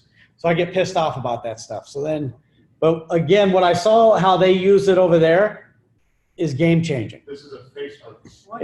It's operated by Facebook is what Workplace is, but it's cool. It gives you a lot more tools and resources inside of that than we do currently on GroupMe. So I'm going to get the full detail, but again, the way they use it over there, it's like a meeting. You can use it like a meeting on demand. You can use content on there. Your before and after pictures can be organized. There's all kinds of things in there that are cool. You can link stuff directly to social media. You can check in, which means like today, if all of us checked into the meeting, then it gives our social media and our basic website from Dreamstar Remodeling of Southern California. It gives all of that content basically and puts us up into the search category. Kind of like we were trying to win that best places to work of San Diego, which hadn't been announced yet, by the way, but the best place to work. So it gives our social media just that many more hits every time we basically check in. It's like you check in to go to the grocery store or the gas station or basically an event that you go to or a restaurant. We start checking into work when we go in there too, and just try to remember that because again, it increases our social media. You got cool video testimonials that you're getting from your customers. You can post that up without having to say, hey, here, let me send out a separate email. So again, it's keeping everything in one place, which I kind of like. And GroupMe's gonna be deleted. GroupMe eventually will be, but there's a lot of pictures and stuff on through there that I don't really want to get rid of. So we'll have that one still active. Right now, I'm going to still use that as a main form of communication. Once I know everybody's on and we're using it correctly, then I'll figure out how to transfer the data over to the other one. Again, checking in work will increase our content. Again, remember when you get like pictures or good information or cool stuff to share, you know, we have a Facebook account. We have basically an Instagram account, right? We have LinkedIn. We got all kinds of different social media sites. We got to get on there. Number one, we got to get better on our end of it of getting the reviews, right? 5 for an entire month. I know we had more installs than that. So that means we crapped the bed on that side of it that we could have done a lot better. So again, if you need to remind yourself, because it's not top of the mind, I get it, but make a note of something you need to do to set yourself up for it, right? Do you feel like just after the presentation and the sale, it's a good time to get a review? Doesn't it need to be reviewed after it's installed? Well, you set it up at that time. You know, I haven't earned anything from you yet, but if you do like the presentation, everything I shared with you, you know, who do you know that might benefit from the same education I gave you today, even if they're not ready? That's when I would do that. Now, as far as reviews go, let me ask you from how I shared with you today, is there anything I could have done different? No, if you could, you know, please do me a favor, jump on to basically, you know, Google or Facebook and just talk about what experience I gave you today. I would greatly appreciate that. Make sure you mention my name. And then again, after the install happens, I'm going to come back and see you at the install. And after you've loved everything and everything I shared with you comes true, then you can go ahead and add to that. Or you can post another one for me. Can I count you to do that? And then, What's that? No, Yelp. We actually have a Yelp now. If you want to do Yelp, you can do Yelp. Yelp to me is a restaurant thing. You know, Google has, if you look at the difference between Google and Yelp, Yelp in the early 2000s like blew up like crazy. Now Google is taking over Yelp pretty much to where Yelp is starting to become obsolete. So Google is basically, Google is more of the platform that I see us running into. Yelp's your whiners, your complainers, your people that'll go on there and post, you know, just to post. You know, so they're looking for a reason to complain, because if you complain enough, then it moves you up on the dial. And also, So- Yelp will control what they can see and what they cannot. Yeah, and then Yelp again, I think we had 100, I think when we were RBA, we had 197 reviews. They wouldn't release them, so we cut them a $5,000 check. I'm like, you get nothing in return. I don't care. So we'll just explain to them why you're extortion. Yeah, which is other words, basically extortion. And, yeah, we're not living underneath that. So again, we need your help becoming good at this. But again, look for this workplace. Get on there, start getting familiarized with it, because there's a lot of segments where we can group. I'm going to create one for the back house of the office too. And I'm starting to work with them on customer, you know, on basic customer service and communication things that they need to be getting better on too. So your guys' comments and feedback that you guys share, I don't just take that in my ear. I take it and I write it down. And I guess, Ed, what would you call it? Do I attack or do I educate? Little of both. I attack and I educate. So I'm not scared to go right at anyone. So again, if I feel like it's hurting our business or not moving us towards our goals, then I will basically definitely have it. And when you bring that info to me, don't bring it in passing here. Write me an email, shoot me a text message. You can call and explain it after you shot that. But if you call me, there's a good chance I'm going to get another phone call, Mark, about 3-4 minutes after you're done talking to me, and I'm going to forget everything you said. So again, if it's good information that you feel like can help the business, not a bitch fest, good information to help the business, let me know, and trust me, I'll find a way to put it. If I feel like it's valuable information, I'll find a way to put it into basically play. Okay? What's the deal with BombBomb? You don't worry about that. It's a video link where it's basically a video link where I talked about earlier when we can email out. We can email out basically. It was designed for more of your realtors that would send out, hey, congratulations, you just bought a house, and it's like a video content thing. I watched him put it together for some of his agents, and I'm like, holy shit. That's how we take our business to the next level, right? So what are you doing different than the rest of your competitors? That's your uniqueness, right? So again, when we get that type of stuff and you get into it, there's a book called The Referral Engine, right? It's part of being referable is being rememberable. How we remember. So again, they remember like a book, the beginning and the end, right? That's why I call it the director of first impressions and director of last impressions as your installation crew. Unfortunately, you guys are stuck in the middle, so you're not that remembered. So how do you step outside the box and be remembered, right? Little video of yourself that just says, hey, congratulations, guys. I'm so honored you chose me to help you with your project today. Congratulations again. By the way, your next step is you have your installation that's coming up into it. Hope you wrote down the notes. If not, get back in touch with me. Here's what I'm going to do. And you shoot over like a little video, like a little 2 to 3 minute video. Basically, anything more than 3 minutes is overkill. But a 2 to 3 minute video, just thanking them for their experience and letting them know, maybe setting yourself up for referrals at the end of it. And trust me, people will forward that to somebody else because that's not the level of care they have. And when you start getting into that, you start becoming a referral engine with some of those things we're not currently doing to help build our business. Does that make sense? All right. And I caught that in one of my meetings, and I brought it because I thought it was pretty damn exciting when I saw it, and I got super excited about it. So if we really take it serious, we can take our business to the next level like that. All right. Listen. Have you done what you said you were going to do on January 1st last year? Did you stick to your New Year's resolutions, or did you just talk about doing them? Did you just tell yourself, I'm going to do it after Valentine's Day, or after this vacation, or on Monday? Doing anything successful, doing anything important is going to make you inconvenient. There's always going to be a reason to wait. There's always going to be a busy schedule. There's always going to be something unexpected that happens. It's always going to be that way. You have to work through it. But a lot of you just don't want it. It's easy to fall into loving the idea of something, and it's hard to fall into the habits of action to actually achieve something. It's not after vacation or after this or after that. It's about right now. Now resolution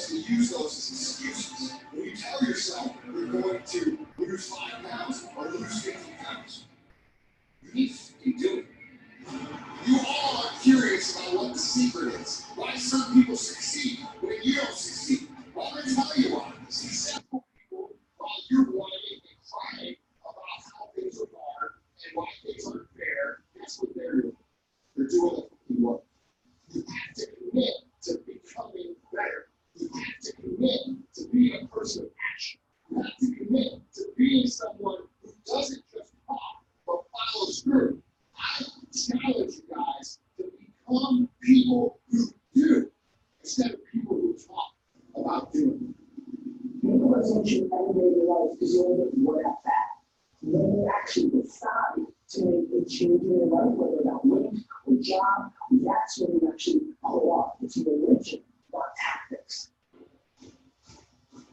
You understand the power of one? It don't take 20 people. It don't take 10 people. It don't take 5. It takes one. Step up to the plate. No more excuses. No more good reasons. No more victim mentality. Take responsibility. I don't care what happened. This is where you want to be.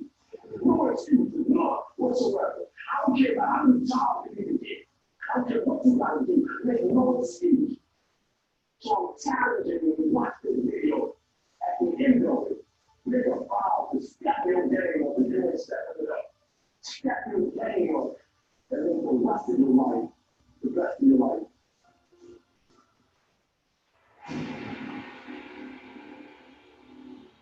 So when you hear that, if that doesn't talk to your soul, you're missing something. If that doesn't talk to your soul, you're missing something, right? Everybody starts out with their New Year's resolutions, and then about February they're gone. Then you forget what they were, right? And you got to keep checking yourself and revisiting. So when you look at like business, right? When I ask and I challenge yourself, you know, write on that same piece of paper, we're talking about the KPIs. How many hours last week did you practice your craft? How many hours, not minutes? How many hours last week did you put into practicing your craft to make sure you're getting better? And if it's less than an hour, shame on you. This is your career, right?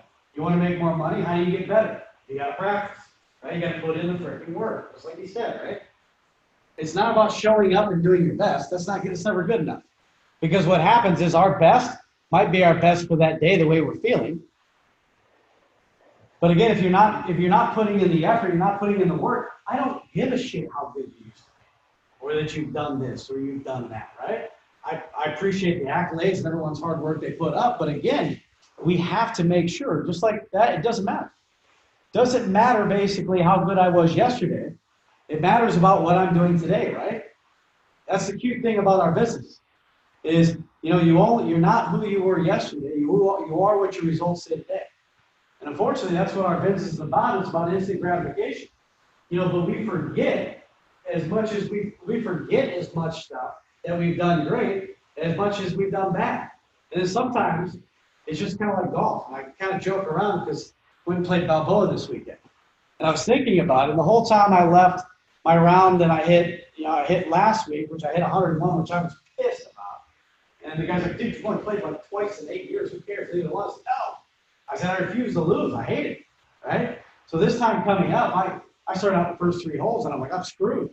And I have double bogey, double bogey, double bogey, and I'm like, I might as well just pack it up and leave, right? Suddenly I just said, well, now it's time to have fun. Pressure's on, right? Stop taking it so damn serious and just work on your game. Well, for the rest of the time I came back out, it wasn't great, but I hit like a 96, which was way better than a 101. And at least I like to be under the 100 mark onto it. But it was like, once I concentrated, I took the pressure off, I could just perform. And then I was hitting my drive long. I was hitting everything straight. I was basically able to work on my game. I still need to work on putter. But it allowed me to basically sit in the post. I thought about it. I was like, man, I was putting so much stress on myself that I was making mistakes because the stress I was putting on myself was there because I failed to work on it and go to the driving range and put the work in on the outside, right? I don't talk about this because when I did what you guys did, I lived, eat, and breathed it because I wanted to be the best and there was nothing that was going to hold me back from it, right? Every situation I walked into a house wasn't the fact of what the damn lead put me in. It was what could I have done different to change the outcome? Because at the end of the day, if you want to make 300 grand a year, it's easily possible. But your mindset is everything. Your excuses that you make for yourself will never get you there. It might make you feel good in the moment. It's just justification on why you didn't do everything you should have done. Right? It's kind of like, you know, wife or husband come home and you told me you would clean the garage or clean the kitchen and you didn't clean it. You know, you have 1,000 reasons on why you didn't do it instead of just taking accountability for it, right? So again, think about it. Last week, how many hours did you put in to making yourself better? Did you put in the time and work, or are you waiting for it to come with you? Man, I just need a layup. That one good lead I would get would change my whole day, my whole week, my whole month. Man, I just need some good leads. Sorry, excuses. If you buy into that shit, you're going to own it. And then again, it's going to become about the leads and not the presentation. we just talked about the very beginning, we would have raised 4% on our closing percentage, guaranteed by law of numbers, just from having a 95% demo rate. Not 81. Because again, what we do when we're presenting at that, we're missing opportunities that normally if we'd have taken, 3 or 4 would have squeaked back in. Because that's the law of averages. Remember, you already drove there. You already spent the time and gas. You know the presentation. You better know it. You know your commitments. You know basic pain. You're good enough for reading people like crazy. Why not take the shot? So are you suggesting that if we go to a one party, that we just do the demo?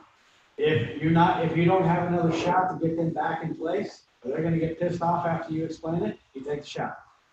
If it's basically, if you feel like you're gonna get a shot back with them, you set a date and time, and she's like, oh, no problem, I can get my husband here, or I can get my wife here, cool, then you can reset, but again, if they tell you no, it's now or never, 100% you take the shot, okay?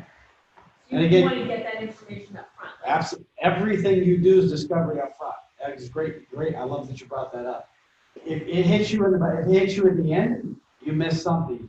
Well, the biggest thing, and I used to have it hanging in our. Oh, I'm saying, if you find out at the beginning, it's a one party, no, I'm not going to make a decision without my wife, then we're not going to move forward with the presentation. Yeah, that would be a condition, right? Unless they tell you it's now or never, we're not calling you back out if you didn't do it, but then present, right? We don't want to burn the appointment forever because a no demo is still going to cost them the demo.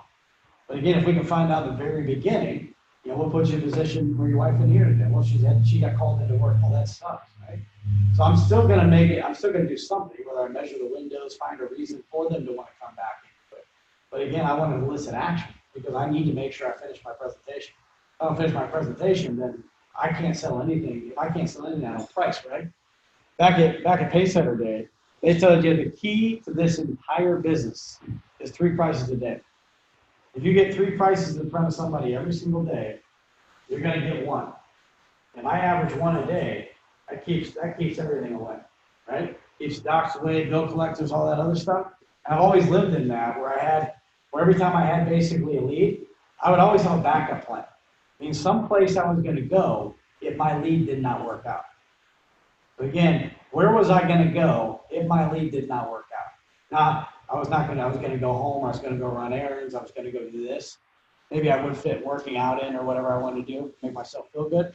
But for the most part, if I don't have 2 or 3 customers to go visit, installs, basically somebody I might have missed, somebody I haven't touched base for a long time, I'm not using a pin map of my customers that I have on my own database, I might have paid $50 for to organize all my customers. If I'm not paying attention to that stuff, taking over files of somebody that's no longer here, or, basically poor Robert, which has been injured, with his back for a long period of time. I'm not trying to grab his old previous customers, see if I can go make a list and go see them. If I've got downtime, no time to do it, you're not doing anything you can do. There's always something more you can do to make yourself better. And that's about part of that, taking accountability and action on it. And if you don't have any place to go, then if you do get in front of somebody, how well oiled are you, right? The 4 stages of learning. Are you unconscious incompetent? Means you don't know what you don't know. Are you conscious incompetent? Which means you know where you need to work on. Are you conscious competent? Which means you know what you know you're getting pretty good. And then you get unconscious competence. That's like your professional athletes where you need to be. Or means you don't have to think about this stuff. You just walk in and do it naturally because it's become part of your habits. And that's how you take yourself to a new level. When you don't have to think about what you're doing anymore, you just walk in and do it. That's when you know you got it. I'm still walking in and trying not to miss commitments at this point, unless you're brand new. Then I need to be working on it. I need to really self-actualize and figure out if this is the right career for me. Because again, if I got to think about it at this point, if I've been here for 6 months to a year and I don't know the commitments or I'm missing stuff still, then I need to self-analyze and figure out what I need to do to change to get better. Because personally, you can't hold anyone accountable till you do. Because when a customer comes up, I'm going to let JC talk about birthdays here. I want you to think about this. Your energy introduces you before you even speak. Your energy introduces you before you can even speak. Means their first perception is watching you walk up the driveway. How do you get out of your car? Are you moping? Are you basically pissed at your last appointment? get out the phone, your significant other, and you had a little bicker, right? Did you trip and fall walking up so you didn't look very elegant, right? Was there laughter? What is there that's coming across, right? You got one pant leg up, and the other one's tucked into your sock. You know, what about it is it about your energy that speaks to them, right? Because unfortunately, that's what we are, is energy. So energy creates energy, attitude creates attitude, environment creates environment. So again, you're contagious. So when you walk up to it, your energy, unfortunately, the stars will be aligned. They can tell within about 5 minutes of seeing you whether they trust you to buy or not. Now, it's your job to convince them after they trust you if you're going to buy or not, to figure out basically if they're going to buy from you. So that price impression, what's the other stuff I did? We're going to take a break before we get into it. Let JC announce the birthdays. But hold on to that energy. So, first I need to apologize for a birthday boy from last month. I did a line for my months and I missed him. So I'm so sorry. I'm fired. No more Team Mom. Somebody else can take this over. Who wants it? I'm happy to give it away. So with birthdays for this month, and unfortunately Robert's not here, so I didn't take up space on the cake. So Dan celebrated in June, who I totally missed, and I apologize. Yeah, so now you can apply to the thigh. And also our birthday for this month, besides Robert, is also Lamar. So come on down, guys. We got your birthdays going on. Lamar, we're going to bill you back for the cake. Yeah, really. No, I just want they like do their little thing. So Dan should have been last month with Dustin and Ryan, and I drew a line, and my bad. So I apologize. Fired. All right, are you ready? 1, 2, 3. Happy birthday to you. Happy birthday to you. Happy birthday, dear Dan and Lamar. Happy birthday to you and many more. And Jennifer.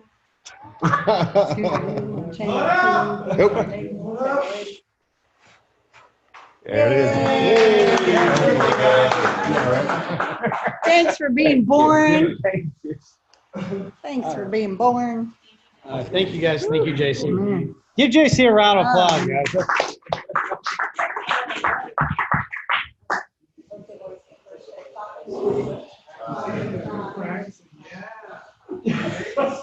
All right. So here's what we're gonna do real quick. We're gonna take about the next 20 minutes, and we're gonna break up into groups. And there's a dice that's on the table. What I need in a fast fashion is we need, you're probably doing 3 groups, 3 Impervia windows brought in. So that way we can set them on the table, we can work on it. I need 3 Impervia windows brought in, and then we can sit on the table and work with it. What I want to do is we're going to take this, and it's numbered 1 through 6 on purpose. We're going to literally, at the table, take a die, and when it's your turn, you're going to roll the die, and you're going to present the solution for the window based on what the need is. Not everything. You're presenting the solution for the need based on what the problem you found in the inspection is. So again, as you roll the number 1 through 6, is it sound reduction? Is it broken? Is it still failure? Is it stucco damage around the window? Is it basically operation challenges? Is it energy loss through glass and frames or design and beauty? That's what you got to do. So the best way I learned how to do this business is with this dice. I wrote down all the problems you could come along with the business, or with basically a window or a door, and I would roll it, and I'd literally present to what I found, what the problem was onto there.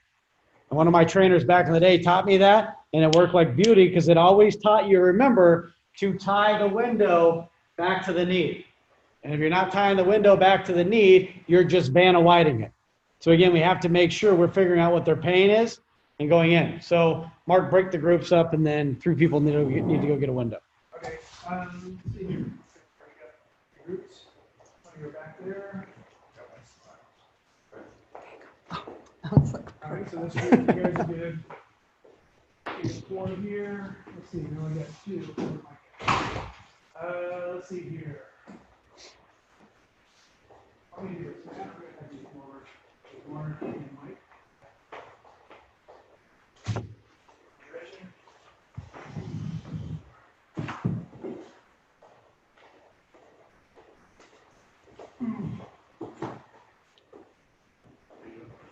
Hey, Dustin. I'm gonna put you on a table. Awesome. That's what I was going to ask.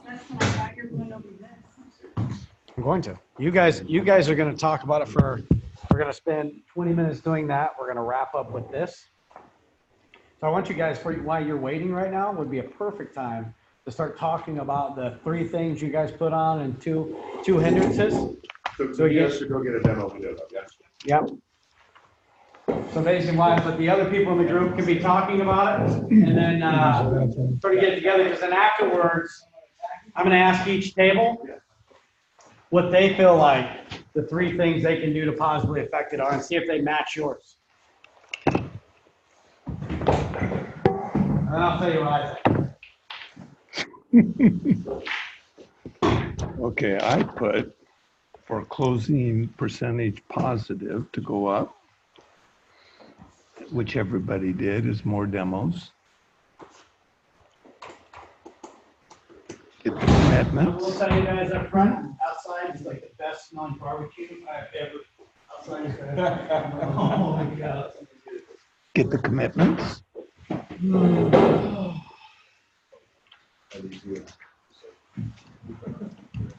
That's, you shouldn't be eating that. Just so you know. And there's a ton of these, should be. I know I should be, but guess what? I can't hear you right now. The smell is so good. It's a masterful It presentation. smells like Kansas City out there. That's what I think Kansas City would smell like. Arthur Bryant.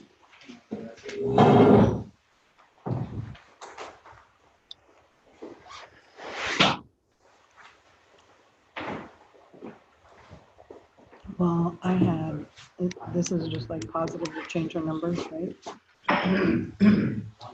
So I had same as you demo every time. More demos, okay. And then I had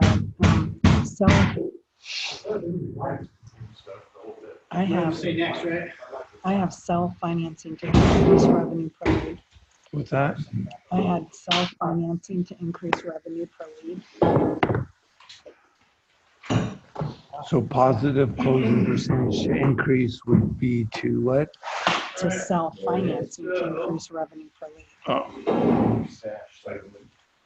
Like this is the first thing you said is what can we do to increase our numbers, right? So instead of just selling. But this is closing percentage, yeah, which Right. would be the same. So I'm saying self-financing.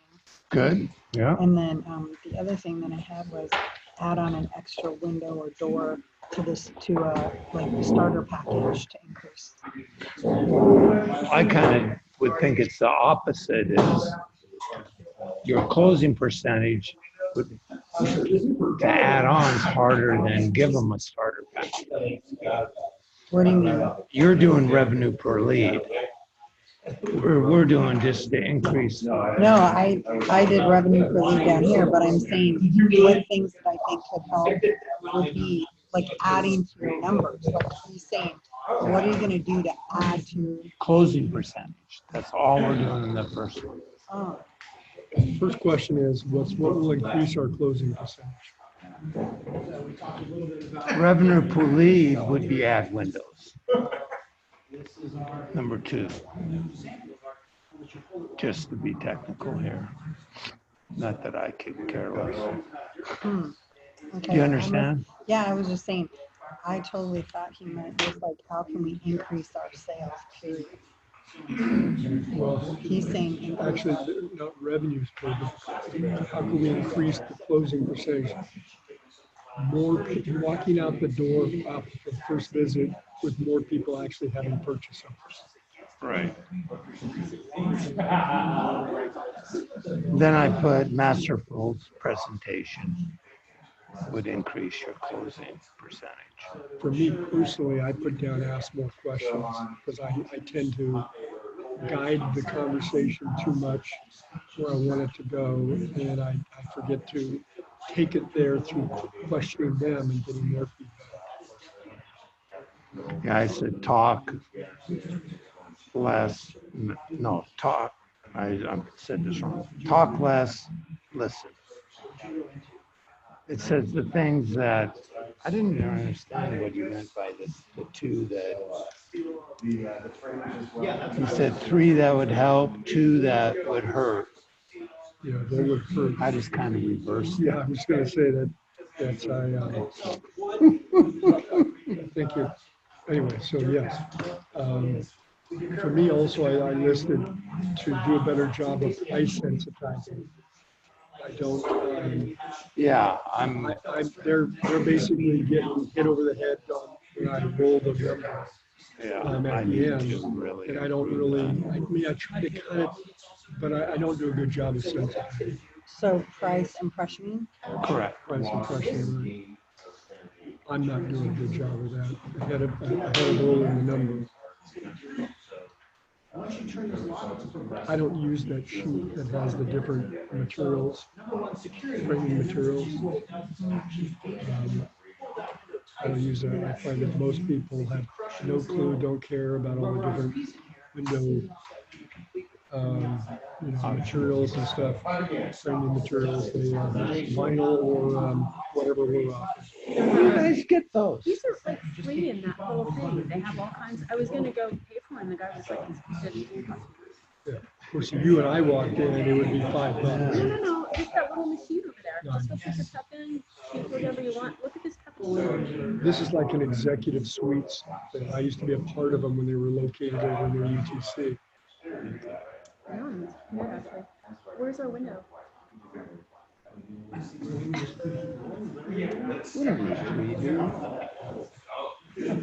I don't care. You can use one. So price impressioning, Mine's varied. what else? We're talking about what would increase our closing percentage, but what would you know about a high closing percentage? What are you guys saying? We're saying what would increase our closing percentage? I put away, take away the CSP because I usually What's the CSP? cost savings program. Like just say if you don't do it today, you don't get the cost savings because I usually do. I'm like, oh, okay, well if you tell me on Monday, it's possible. You probably never do that. What? The cost savings program, like the 10%. Like if they don't decide today, like if they say, well, can I call you back on Monday? And I'm like, well, okay, I'll hold it for you until Monday. And Like, so I you're do that saying to sometimes. stop doing it or start? Well, yeah, because usually they don't say They yes. don't, yeah. I do the mean, same it's very thing. rare that it actually still comes through, but you know, if they're absolutely not budging, then I'm like, all right, call me Monday. Whatever. I know it's not monthly, but anyway, that's. So that's one thing that we can do to increase your sales is quit offering that or? No, just don't say that they can hold it until Monday. Oh, Yeah, just Oh, I say- see. So don't give them that option. Yeah, don't give them that option, say, no, sorry, I can't hold it until Monday, and just see if that. Yeah, well, that's a good point because because technically our quote that we're giving them for a year doesn't even include the 25%. Right. That's one pet peeve I have, because they're all under the impression we give them a price for a year. They're all told that. Yeah, because we tell them. No, they're told. That's the first price. So I do have a question about because Hey, Mike, like the demo. you're messing them up. Is someone here? We have people here listening. Yeah, Hi. absolutely. Okay, what's the next thing that you have on there, My mom's Cynthia? on there. Hi, Mom. I wrote clear the time, make sure all the decision makers are present, and also clear the time. Like I had somebody, like I did like half the demo. I measured everything out in the house and I went out to the car to do the prices, and the woman's like pulling out of the driveway. And I go back in, I'm like, where did she go? And he's like, she went to work. And I was like, so I hadn't cleared the time. Like, I realized that I don't usually do that. I'm saying this is gonna take, you know, an hour and a half, you guys are gonna be here. But, you know, I did reset with them for Tuesday, but, you know, just to make sure that they have the time, and all the decision makers are there. I mean, I actually am really vigorous about that because that drives me nuts. Like to get to the end of the presentation and say, well, I gotta ask this person, like that makes me crazy. So I like to really try to clear that ahead of time. It's everybody So here. right up front, This out, decision, like we yeah. were trained to ask. Yes, I don't do that either, but I really have to. And then I also like, I'm really good at, like, lately I've been saying about the cost savings, like, it's like, you know, we all, you know, I just make sure that I always say that. Just say, you know, we have a lot of reps in the area, we're really busy, and at the end, there's an additional discount if you guys are ready to move forward today. Just let me know. And I don't tell them that up front. I just wait for them to tell me, well, what about that other discount? I say, well, are you ready to move forward today? I'll give it to you. You know? And like, let them ask for it. Yeah, I feel that works pretty well. Maybe I need to do a better job of pumping it because I don't find them bringing it up at the end as much as. Just make sure you really make a point of it. Yeah, I do. I think I do, but I need to do a better job, I guess, because I don't. Again, Well, we'll bring it up if they're really once I roll the number, I have such a high percentage of people that start apologizing to Mike. We're just not, that's not even an option for us. We can't afford it. We already had a bid on, and it's half of what yours is. And we just, there's no way we're going to make a decision right now. So you just blew us away with. Are you doing pricing questioning along the way? No, I mentioned that I'm not doing pricing questioning, and that's something I need to figure out how to insert. I mean, sometimes I kind of end up doing it, but I don't do it formally. I need to find a formal way to start doing it. I've been doing that more lately because I feel like, well, just like along the way to say, if you guys want to do all these windows, like you're not really looking at $2,000 a window. Like, are you guys prepared to do that, or should we like look at a smaller package to start off with? I talk about going with fewer things. I, say, hey, a lot of our customers, most of our Could you customers say a number, like don't try to do the whole thing at one time. But I don't. I think it's easy just because, then they're like, and they're thinking like a window or a flood, and then it's not going to be too shocking. And then they'll already be thinking, well, okay, obviously it's $2,000 a window, I can't do all of them. So, and then I always like have like a 1, 2, and 3 option. Like if it's a big house, like let's have a list of what's top priority, second, and third. And then when I You do that before or at the end? I do it during the inspection. Okay. Tell me what's number 1, and I make a list of everything, like what's 1, what's 2, what's 3, and then I come up with 3 quotes, or just like toggle them out and say, okay, so this is everything, and then if we do number 1 priority, that's this much. Right, so let's look at that. I think that works pretty well. Yeah, I like that. So the seals. And then what else did you have for your top? And I just three? want like better knowledge of products. Like I feel like I've lost a lot of sales, and maybe not as many. I don't know what I'm talking about. Like just have too many I don't know. I don't know. They ask me questions about. So Gretchen, that's I feel like that's getting better, but I feel like it's been really like the panoramic doors. I mean, I literally had somebody like when I first, the first few weeks, one of the things you're going to like wanted panoramic doors, and I was like, I don't know what to tell you. And so I feel like the more knowledge I have, so I am actually spending some time trying to like go through everything and learn more about the products, because I feel like the more knowledgeable I am, the better, the more they trust me. I learned some But the maybe other you guys already know about that. Was just for me personally. I learned some the other day from somebody who didn't have insulation over the room, their big family room, a big peak. So they had these big windows way up high, and almost like a second story, but inside the same room. And they wanted to have vented windows up there, were fixed, because to release some of the heat and stuff. And they, so I found out. So I was going to do an awning one, and then part of it would end up being glazed. So there had to be 2 windows within it. But I found out to reach those awning windows, you can get a wand that's a long pole, but it's $500 retail. But you can, in fact, because the gals go, well, I can't reach up to climb up on the ladder every time I want to open and close the window and stuff. So I don't know if you guys knew that they call them. We can sell it. Yeah. I had to get Dustin to talk to somebody, to Scott or whatever and stuff, and get a quote from me and stuff. And it's $4.99 for. Well, yeah, there's a lot of things like that. And like I just found like this job we did on Saturday. Like we don't have impermeable windows higher than 5 feet. That's tall. So I'm like, we don't have impermeable windows taller than 5 feet.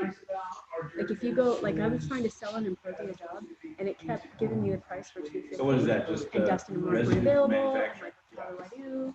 So I just gave him the price with his window still being $250. And then when I left and Mark finally got back to me, he was like, yeah, we have them in 6 feet. So we're like looking, and then it turns out, no, you can't get impervious window, big impervious window. You have to be vinyl. That, the same exact thing happened to me at a job. I sold it as an impervious, as a single slide. Yeah. And so I'm in there and I'm like, this one, we can't do vinyl. We got way too much sun, whatever. So we did impervious. And then I get a call saying, Yeah, we be can't careful you do don't that. put the pan all the And I'm way like, through it. how is this the strongest material and we can't do it? Why can't we do a 96-inch patio door in impervia, but we can't do a 5-foot window in impervia? I don't understand that. Exactly, it's my This is point. built. So, Why can't we do a vinyl one? Doesn't make any sense. We better move on because, Oh, we're complaining, okay. yeah. I'm just trying to understand.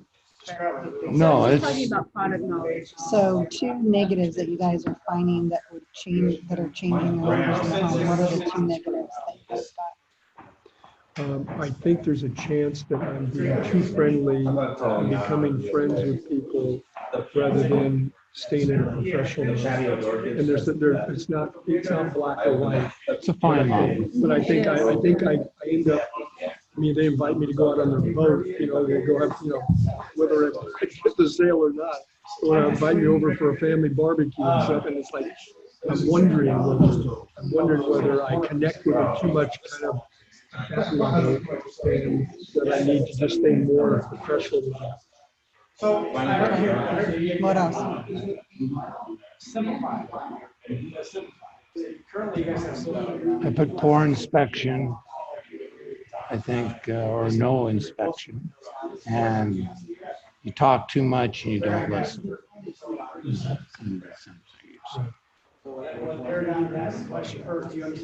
I put taking excuses to heart, like listening to them. Like I realize that everybody says I want to think about it. Almost everybody doesn't want to think about it. So if I believe that and I know power through, then that's going to change everything. But I was just thinking, like last week, a lot of my sales, the person was like, well, you don't really need to think about it, and just kind of kept going through, just kind of moving forward as if they never did stuff. So just not believing it because like they just need a little more time to process, you know. So just like taking like, well, what do you what is it you want to think about? What are your concerns, you know? And just like kind of talking them through their fear. That's I feel like Have you found that by doing that it's turned some of it from what you thought was not a sale to into a sale?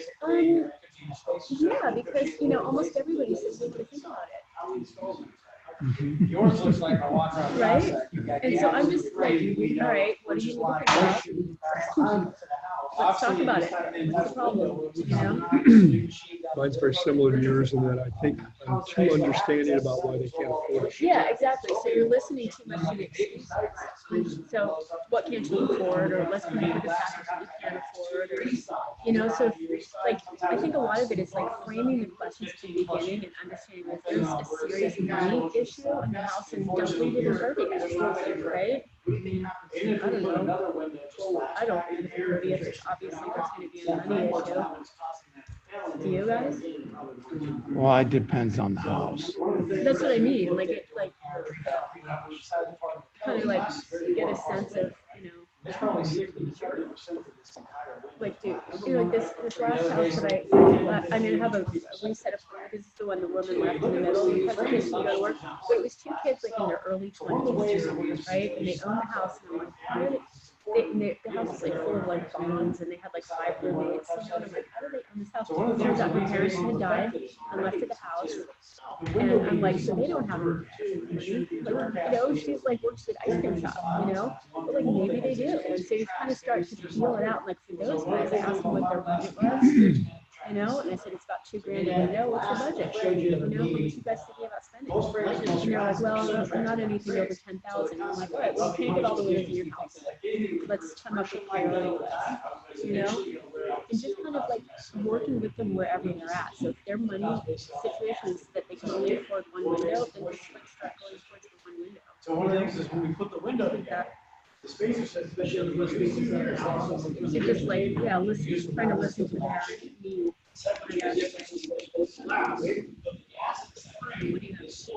I just had, the way it negatively affects is when they're not home, when you drive there and they're not home. It's like, hello. You think that lowers your closing I'm like, percentage? yeah, I'm glad I just spent an hour getting here.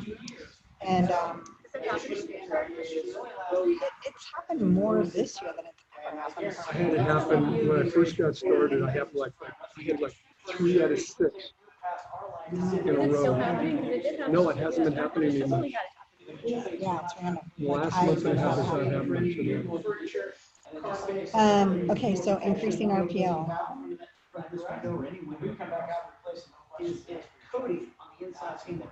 What are 3 things we can do? Obviously, adding more windows and doors.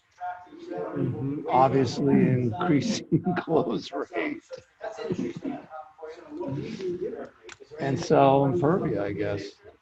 I know that's what he wants. Yeah, I wrote that too. It's like detective impervia is a good option. Like I was kind of afraid of impervia, and now I'm trying to not be so afraid of it. So, like if it feels like the house seems like they can afford it, then I don't. But I'm also like I don't ever you guys. I just don't like Lamar told me on Saturday when he feels like impervia in the house, and he's like I can't really go back to mine because I already killed it. Like, well, if you kill vinyl, then you can go back to it very easily, you know? So I try to like say, we have a great vinyl product, and we also have like a Diana product, so you guys let me know which one you want. And you don't want to kill it because you might need it. I kill vinyl and really promote the heck out of our polymer. I mean, when I walk away, they believe that our polymer is a different product than the standard vinyl that's out there. Yeah, I definitely do that. But just like, I don't kill our vinyl. I don't kill our vinyl. No, I promote our vinyl. How about you? So increasing average sale, like Mike was saying, adding a door or window, selling a higher end product, which for me, it's more of a temporary thing. I would rather sell what do they need and want. I don't go in there going, I'm gonna sell contemporary, architect contemporary. I don't do that. I go in, and if they have vinyl right now and they want it to look similar, then I'm not gonna roll them for it. I just won't do it. If they have, if they, after asking questions, then I kind of go from there, like, what is the most important, and so, like, that's a way that we can increase ours. We can increase it by, like, selling higher product, but if it's not what they need. How do you determine what they need when it comes to materials? Where is that? I know, and the guy earlier. One thing is, if they already have vinyl. The guy I had earlier today, yeah, on Saturday. Oh, weird. No. They already paid for. But if they've got original windows in there, then how do you, my experience, which is limited, is that I'm the one who's going to make the suggestion. Right. They don't really have any clue. And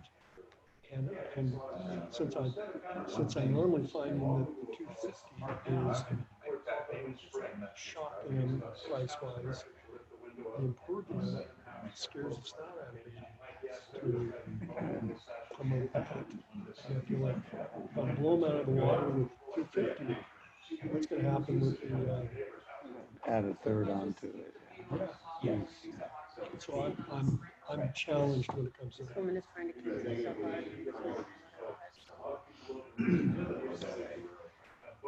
out. What did you guys have for that increased RPL?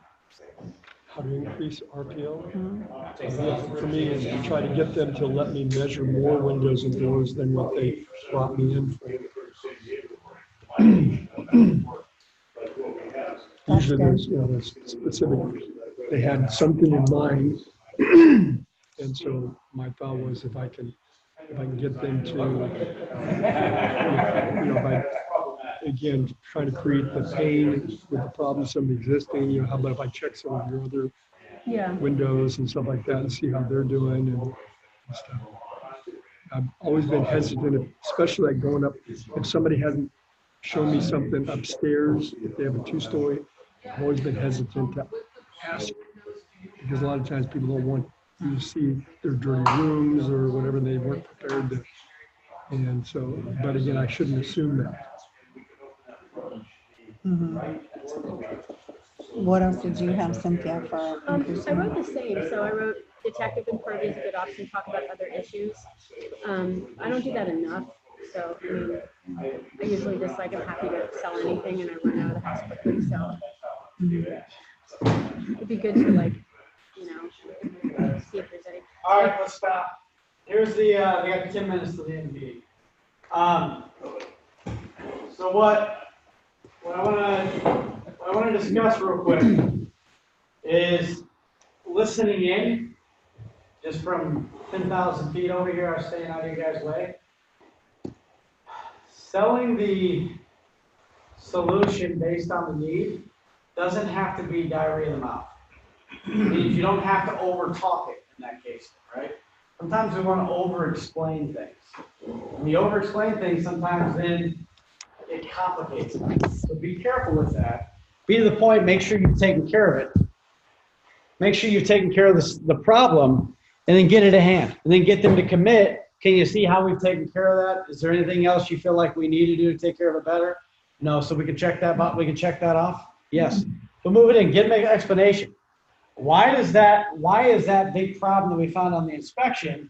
What caused it? And what's your hypothesis real quick on what caused it, right? What needs to be done to fix it correctly? What are maybe some challenges that might happen if we didn't do it? And then are you agreeing that we've taken care of that problem for you? Because again, that's problem solution is a good thing. But again, if we start explaining the solution to them back at the window, like when we're inspecting the window, then literally that you've done your job for you. We got to the resolution. So basically you got the resolution. So we look at basically what you need to do. You got to make it simple. If you over explain it, diarrhea of the mouth, they stop listening. Okay? You basically make sure you have your checklist. How many of you guys create a checklist when you're going to go to when you're going to do your window presentation? You got to if you make a checklist and you can't remember everything they called you out for on the inspection, and you don't identify you've taken care of those problems after it's done, then basically, I know you do. Then basically, from that point, then when you get to the inspection, you might have forgot to cover something that was really important to them while they're buying windows. So again, remember, make a list of the most important items.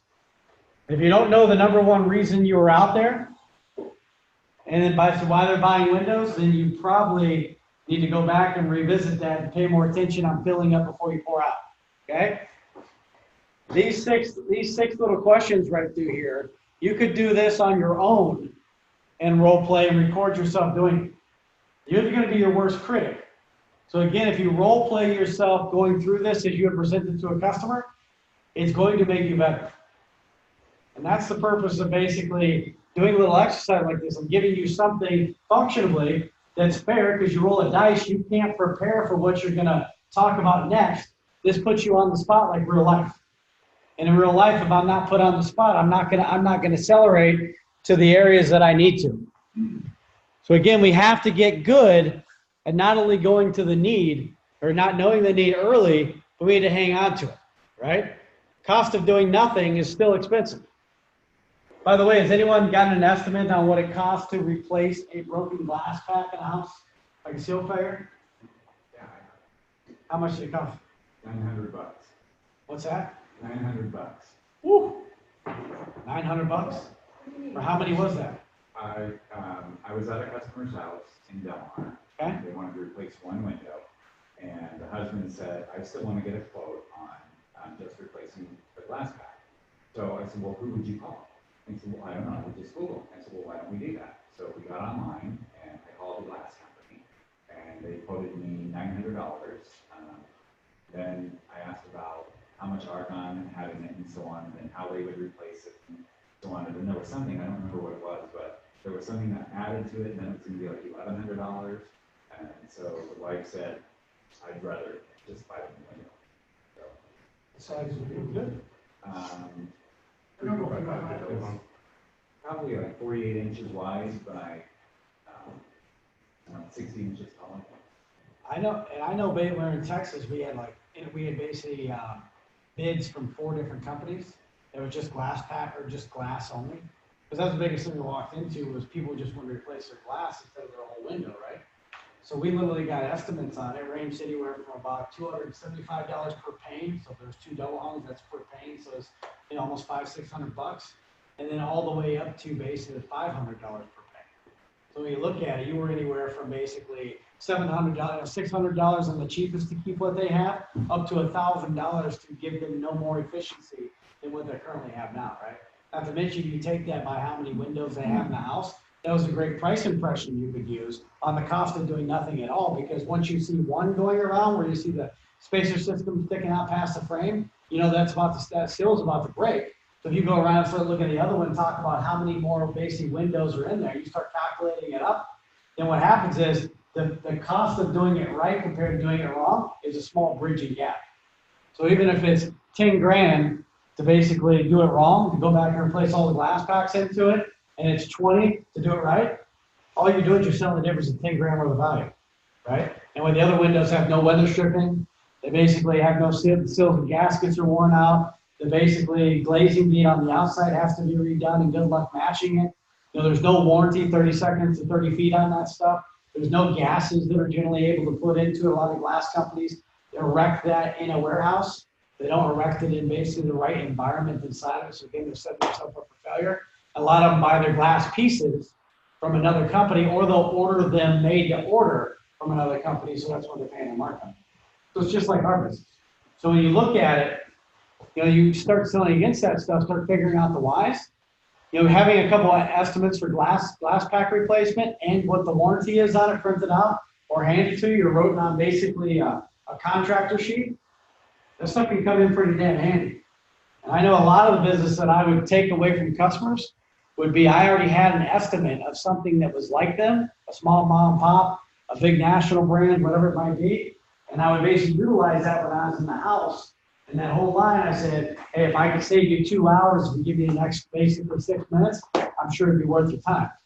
So then I would show them some of that third-party information that would help them make that decision, especially if they told me they're getting a price on doing it. So good job on that, Scott. Directly picking up and calling them out on the table, that's awesome. I like that. Yeah.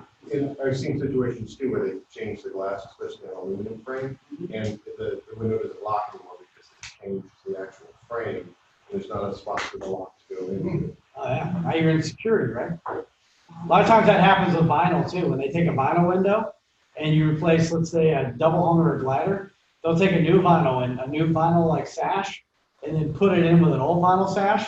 And then what happens is the bars in the middle of it start to spread out. So you get this click, click, and then it won't lock in place correctly. So you know how they get it in place? They take a putty knife and a blow dryer that gets about 200 degrees, and they literally bend it as it goes down with that blow dryer all the way down the bottom. So it's kind of crazy when you see the side of things that people have to do. When you talk about the glass pack too, you're trying to shove something that's square into something that's lived in your home for how many years? Yep. Yeah, it's racked and out of square, and not to mention they got to put those little black tabs. You ever taken a window apart? There's a little black tab, little black square. It gets put underneath this. Gets put underneath the glass that keeps it from shifting and breaking, right? I've been on a lot of them where basically the windows expanded, and the company that put them in didn't put those little black squares in because they couldn't fit them in, or they made the glass a 1/8 of an inch too big. And the next thing you know, the glass is splitting and cracking up literally within 3 months. The funny thing is a lot of customers that we would deal with would be, it just replaced glass packs in their house, and literally like a 1.5 years later, all of them were fogged back up again. And then you know what the company that installed the new glass told them? It's great, but that's going to be this much more to replace them again. There's no warranty, 30 seconds to 30 feet. So again, what you do is realize when you walk in the house, we're not the cheapest thing in town, but we're the best solution. So again, when you look at going through your keynote, make it relevant to the situation. Remember we talked about on the Zoom meetings, if you looked at the Zoom meetings, we've been talking about tying and mirroring all your commitments together, right? So I got my need commitment. Why in the need commitment is the situation and condition I'm dealing with unique enough that they need a company like DreamStyle, right? Why is this so important that we handle it this way where no one else can do this? And this is why this process is unique. Here's why we need to have a project manager manage the job throughout the end of it, because there's variances. Here's why we have to have W-2 installers come in and do this. Here's why this has to happen. So again, putting all that stuff in the line, how everything you're talking about is not just braggadocious, it's relevant to their situation on their house. It's relevant to the conditions, the environment, and what they've let their house get to from putting it off so long. Then basically break the product out. Now it's tying the product to those two things and why that's important. And if you're not link them all together, if they're not linked all together, then what happens, you've got a need commitment. I have a trust commitment and I have a resolution commitment, or 3 separate commitments, but until they're tied together, they're not powerful. They're just basically 3 separate commitments that's gonna literally get you closer to the sale, but it's not making them take ownership of the condition of the situation. When you link them all together and now it becomes a package, right? Now it's a system. Systems are several functions designed for the same outcome. That's a system. And when you put the system together, it works. But if I don't link it and explain why basically the company is relevant to the need and why the product's relevant to the need and the company, because products don't get up and install themselves. I don't care where you buy the window from. They don't get up and install themselves. You have to have the right installation with the right warranty and everything that's going to back it up to make a big difference. We got to have W-2 employees, no subcontractors, but we can't control the installation. We got to do the dream style reflash or the new construction or whatever installation method we're doing, because that's what's relevant and needed in this situation. John, you could definitely do a retrofit about 4 years ago if you got into it, but the condition, how racked this frame is, we couldn't do this if we wanted to do it. And the reason why is we let it go too long. So one of the reasons, you wouldn't want to have to turn around and do this again or have leaks that get inside the wall, right? Fortunately, this is the most important window you have is that down here with the track. And where this thing's so wonked and cattywampers or molds growing in it or basically it's slightly modified, not a square, if I don't remove this, what do you think's going to happen? And remember asking them to get involved. You can't have diarrhea of the mouth in the inspection. You got to ask a lot of those questions. Does that make sense? Would you agree? Can you see how that's a benefit? Whoa, can you see why that's a problem? Do you understand why we can't do it that way? They're going to own and start tying into all that stuff. It doesn't matter what you sell, it's that process. That process and that involvement. Remember, people remember 77% of the time when they're involved, right? Like me, I can sit up here and talk for days, but about 20 minutes, you're going to retain, the rest of it's gone. So again, you have to take the most important things you hit here, and you've got to basically be able to communicate that to your customer. You're a teacher. When you walk into there, you're teaching and educating them on the right and wrong way to do things, right? And the wrong thing is if you basically are verbal, because that's the way you learn, so it's the way you're teaching everybody, and they're visual, you're not teaching the way that they learn. So again, you're teaching them the wrong way. If they're kinesthetic and they need third-party information based on the study model, and you don't have statistics, testimonials, expert opinions, you're not using right analogies, it's linked to the information you're giving them, you're not teaching them the right way, right? If they're basically audio learners, but you're showing all visual content and forcing and hoping the pictures and the videos do it for them, they don't learn that way. Because they stop paying attention because their ADD lost them about 2 minutes in the video and they weren't paying attention. They're fiddling with their phone or looking at what they had to do or trying to remember the other things because their brain isn't there. But if I give them analogies and tell them stories, that might be the right way I got to sell them. So the beautiful thing is, this is what you do for a career. So if you want to make the most money from what you do while you're doing it, you better know your trade. You got to know if they're visual, audio, kinesthetic. You got to know if basically you're tying your solutions together. The beautiful thing about it is you got me that's giving you like 20 plus years worth of experience sitting here packed in a room every Monday. This shit you don't have in the industry. Mostly you got people out there that are giving their false opinion on why basically you're going to fail or not on just something that somebody else told them that probably didn't even sell before they got here. So this package here, I know at least makes you 300 plus. But it depends on how much you put in play. I just want to say, like, I did a job or an inspection on Friday, and they just got 15 of their windows replaced in the back of their house by Home Depot back in like October. And it took like to the end of my inspection to realize, like, I was like, why didn't they just call them to do the rest of it? Is on the first ring, every single one of their windows leaked. I don't know, you guys might have run into that before, but I thought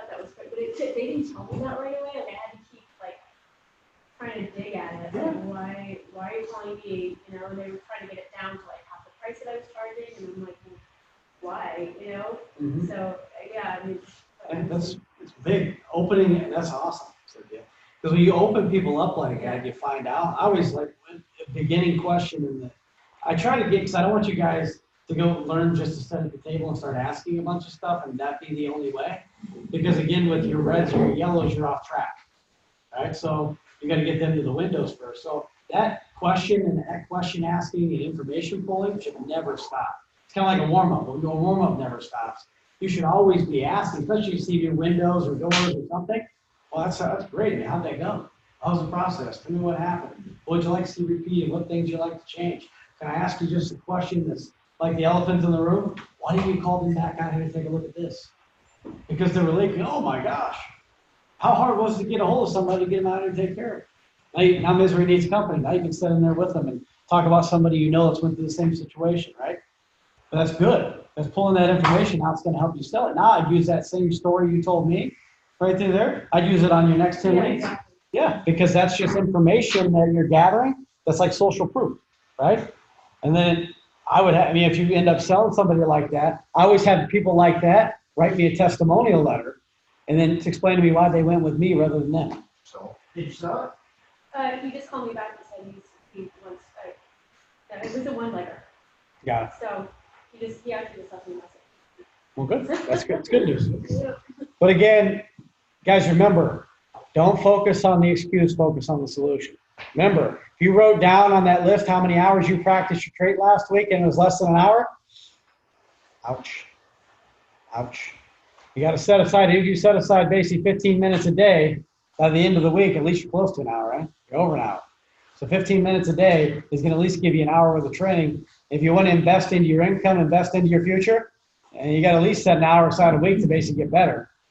If not basically half an hour a day, or basically take a couple different times to work on it. All right, so again, how you start your day is how you end it. You know, again, in ending, you know, a little progress each day adds up for big results. I haven't heard them say, don't use the no interest, no payments for 36 months.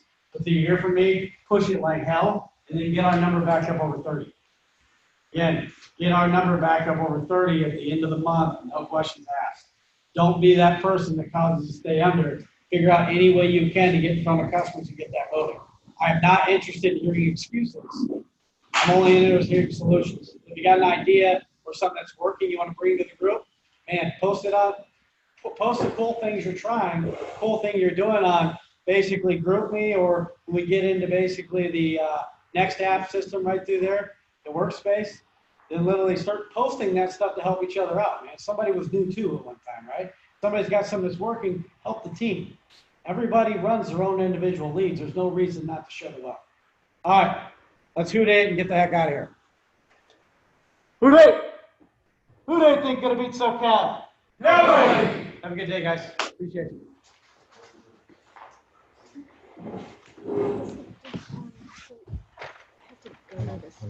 Thanks, Dustin. Thank you. Yes, yeah. So if you guys want the Dream Cell Reflash,